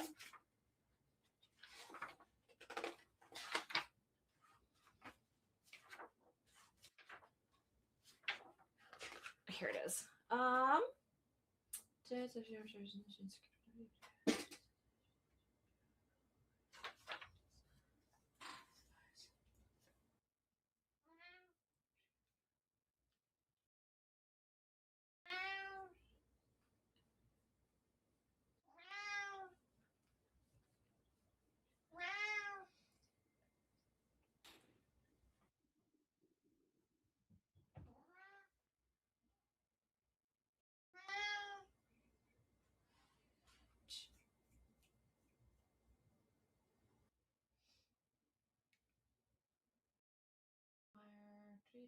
Attempts ended in tragedy.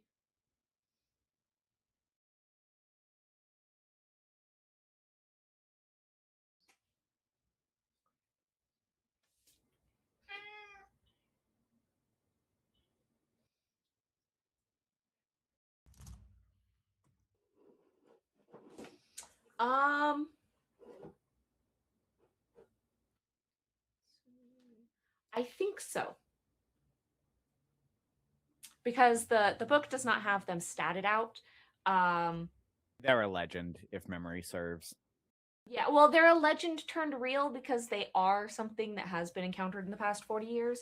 And so it's a little weird in that respect, but they're not something that's like super, super, super common.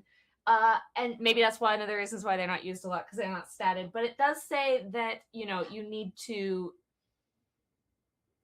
they can only be stopped by cutting away a portion that is ahead of where they're feeding, which makes it sound like their jaws are so strong and able to like latch on in such a way and pierce through things in such a degree that they would be stronger possibly than your knife.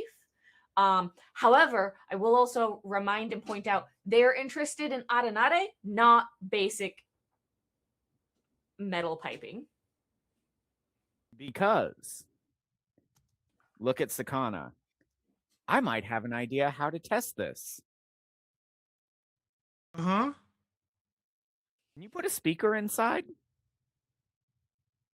It probably has one already. Because you remember how you ran the deer off? Yes.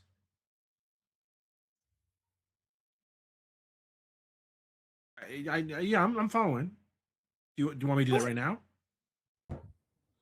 Okay, it's kind of just like like from where they were sitting, texting the other two. We'll just kind of like get force their feet and pick up the ball and like did Pitchatic put a sensor in here? If not, I'll have to pop it open and rewire some stuff. And Yeah, I think that Pitchatic put a very small speaker that does like the beep level speakering in there, not something that's producing a drum beat. You muted yourself. Unmuting's a free action. we got to put some subwoofers here.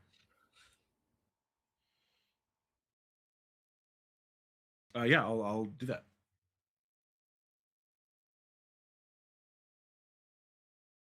Okay.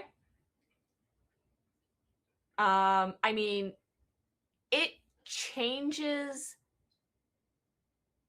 You piss off Naganka when you do this because it changes the weight distribution that they have so carefully coded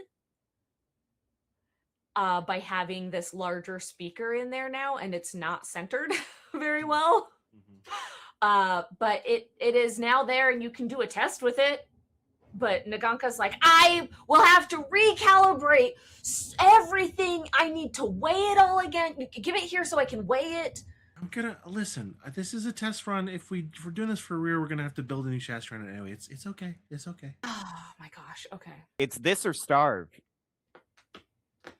I don't understand what you're doing. He wants to you know the Minnie Mouse to feed coming in? I've heard. Yeah, Niyo has an idea based on our hunting outing, which, to be honest, Niyo, even for you, maybe not the best place to pull from.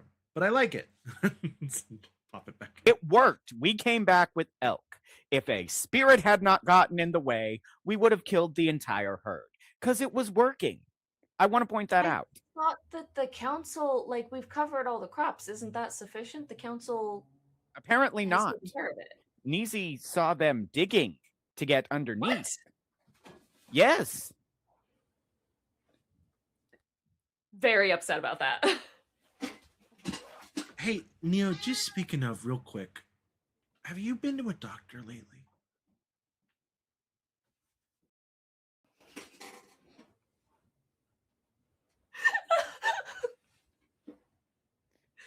Moving on.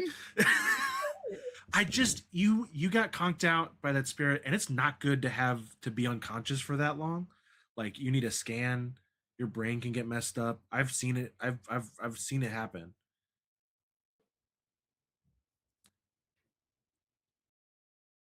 Listen.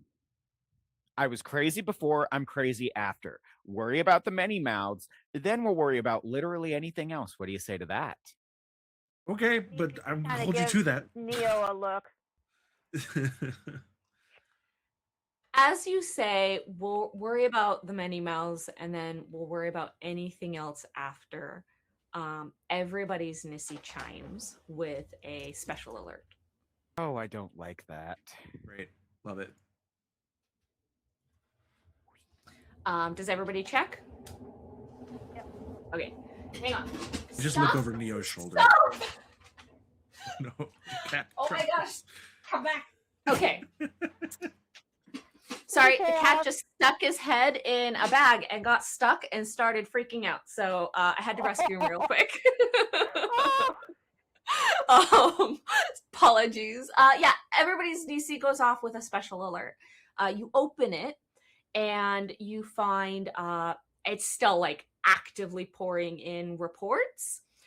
Some of them have pictures, and the pictures are of these four-legged, they stand like, what is it, 14 feet tall.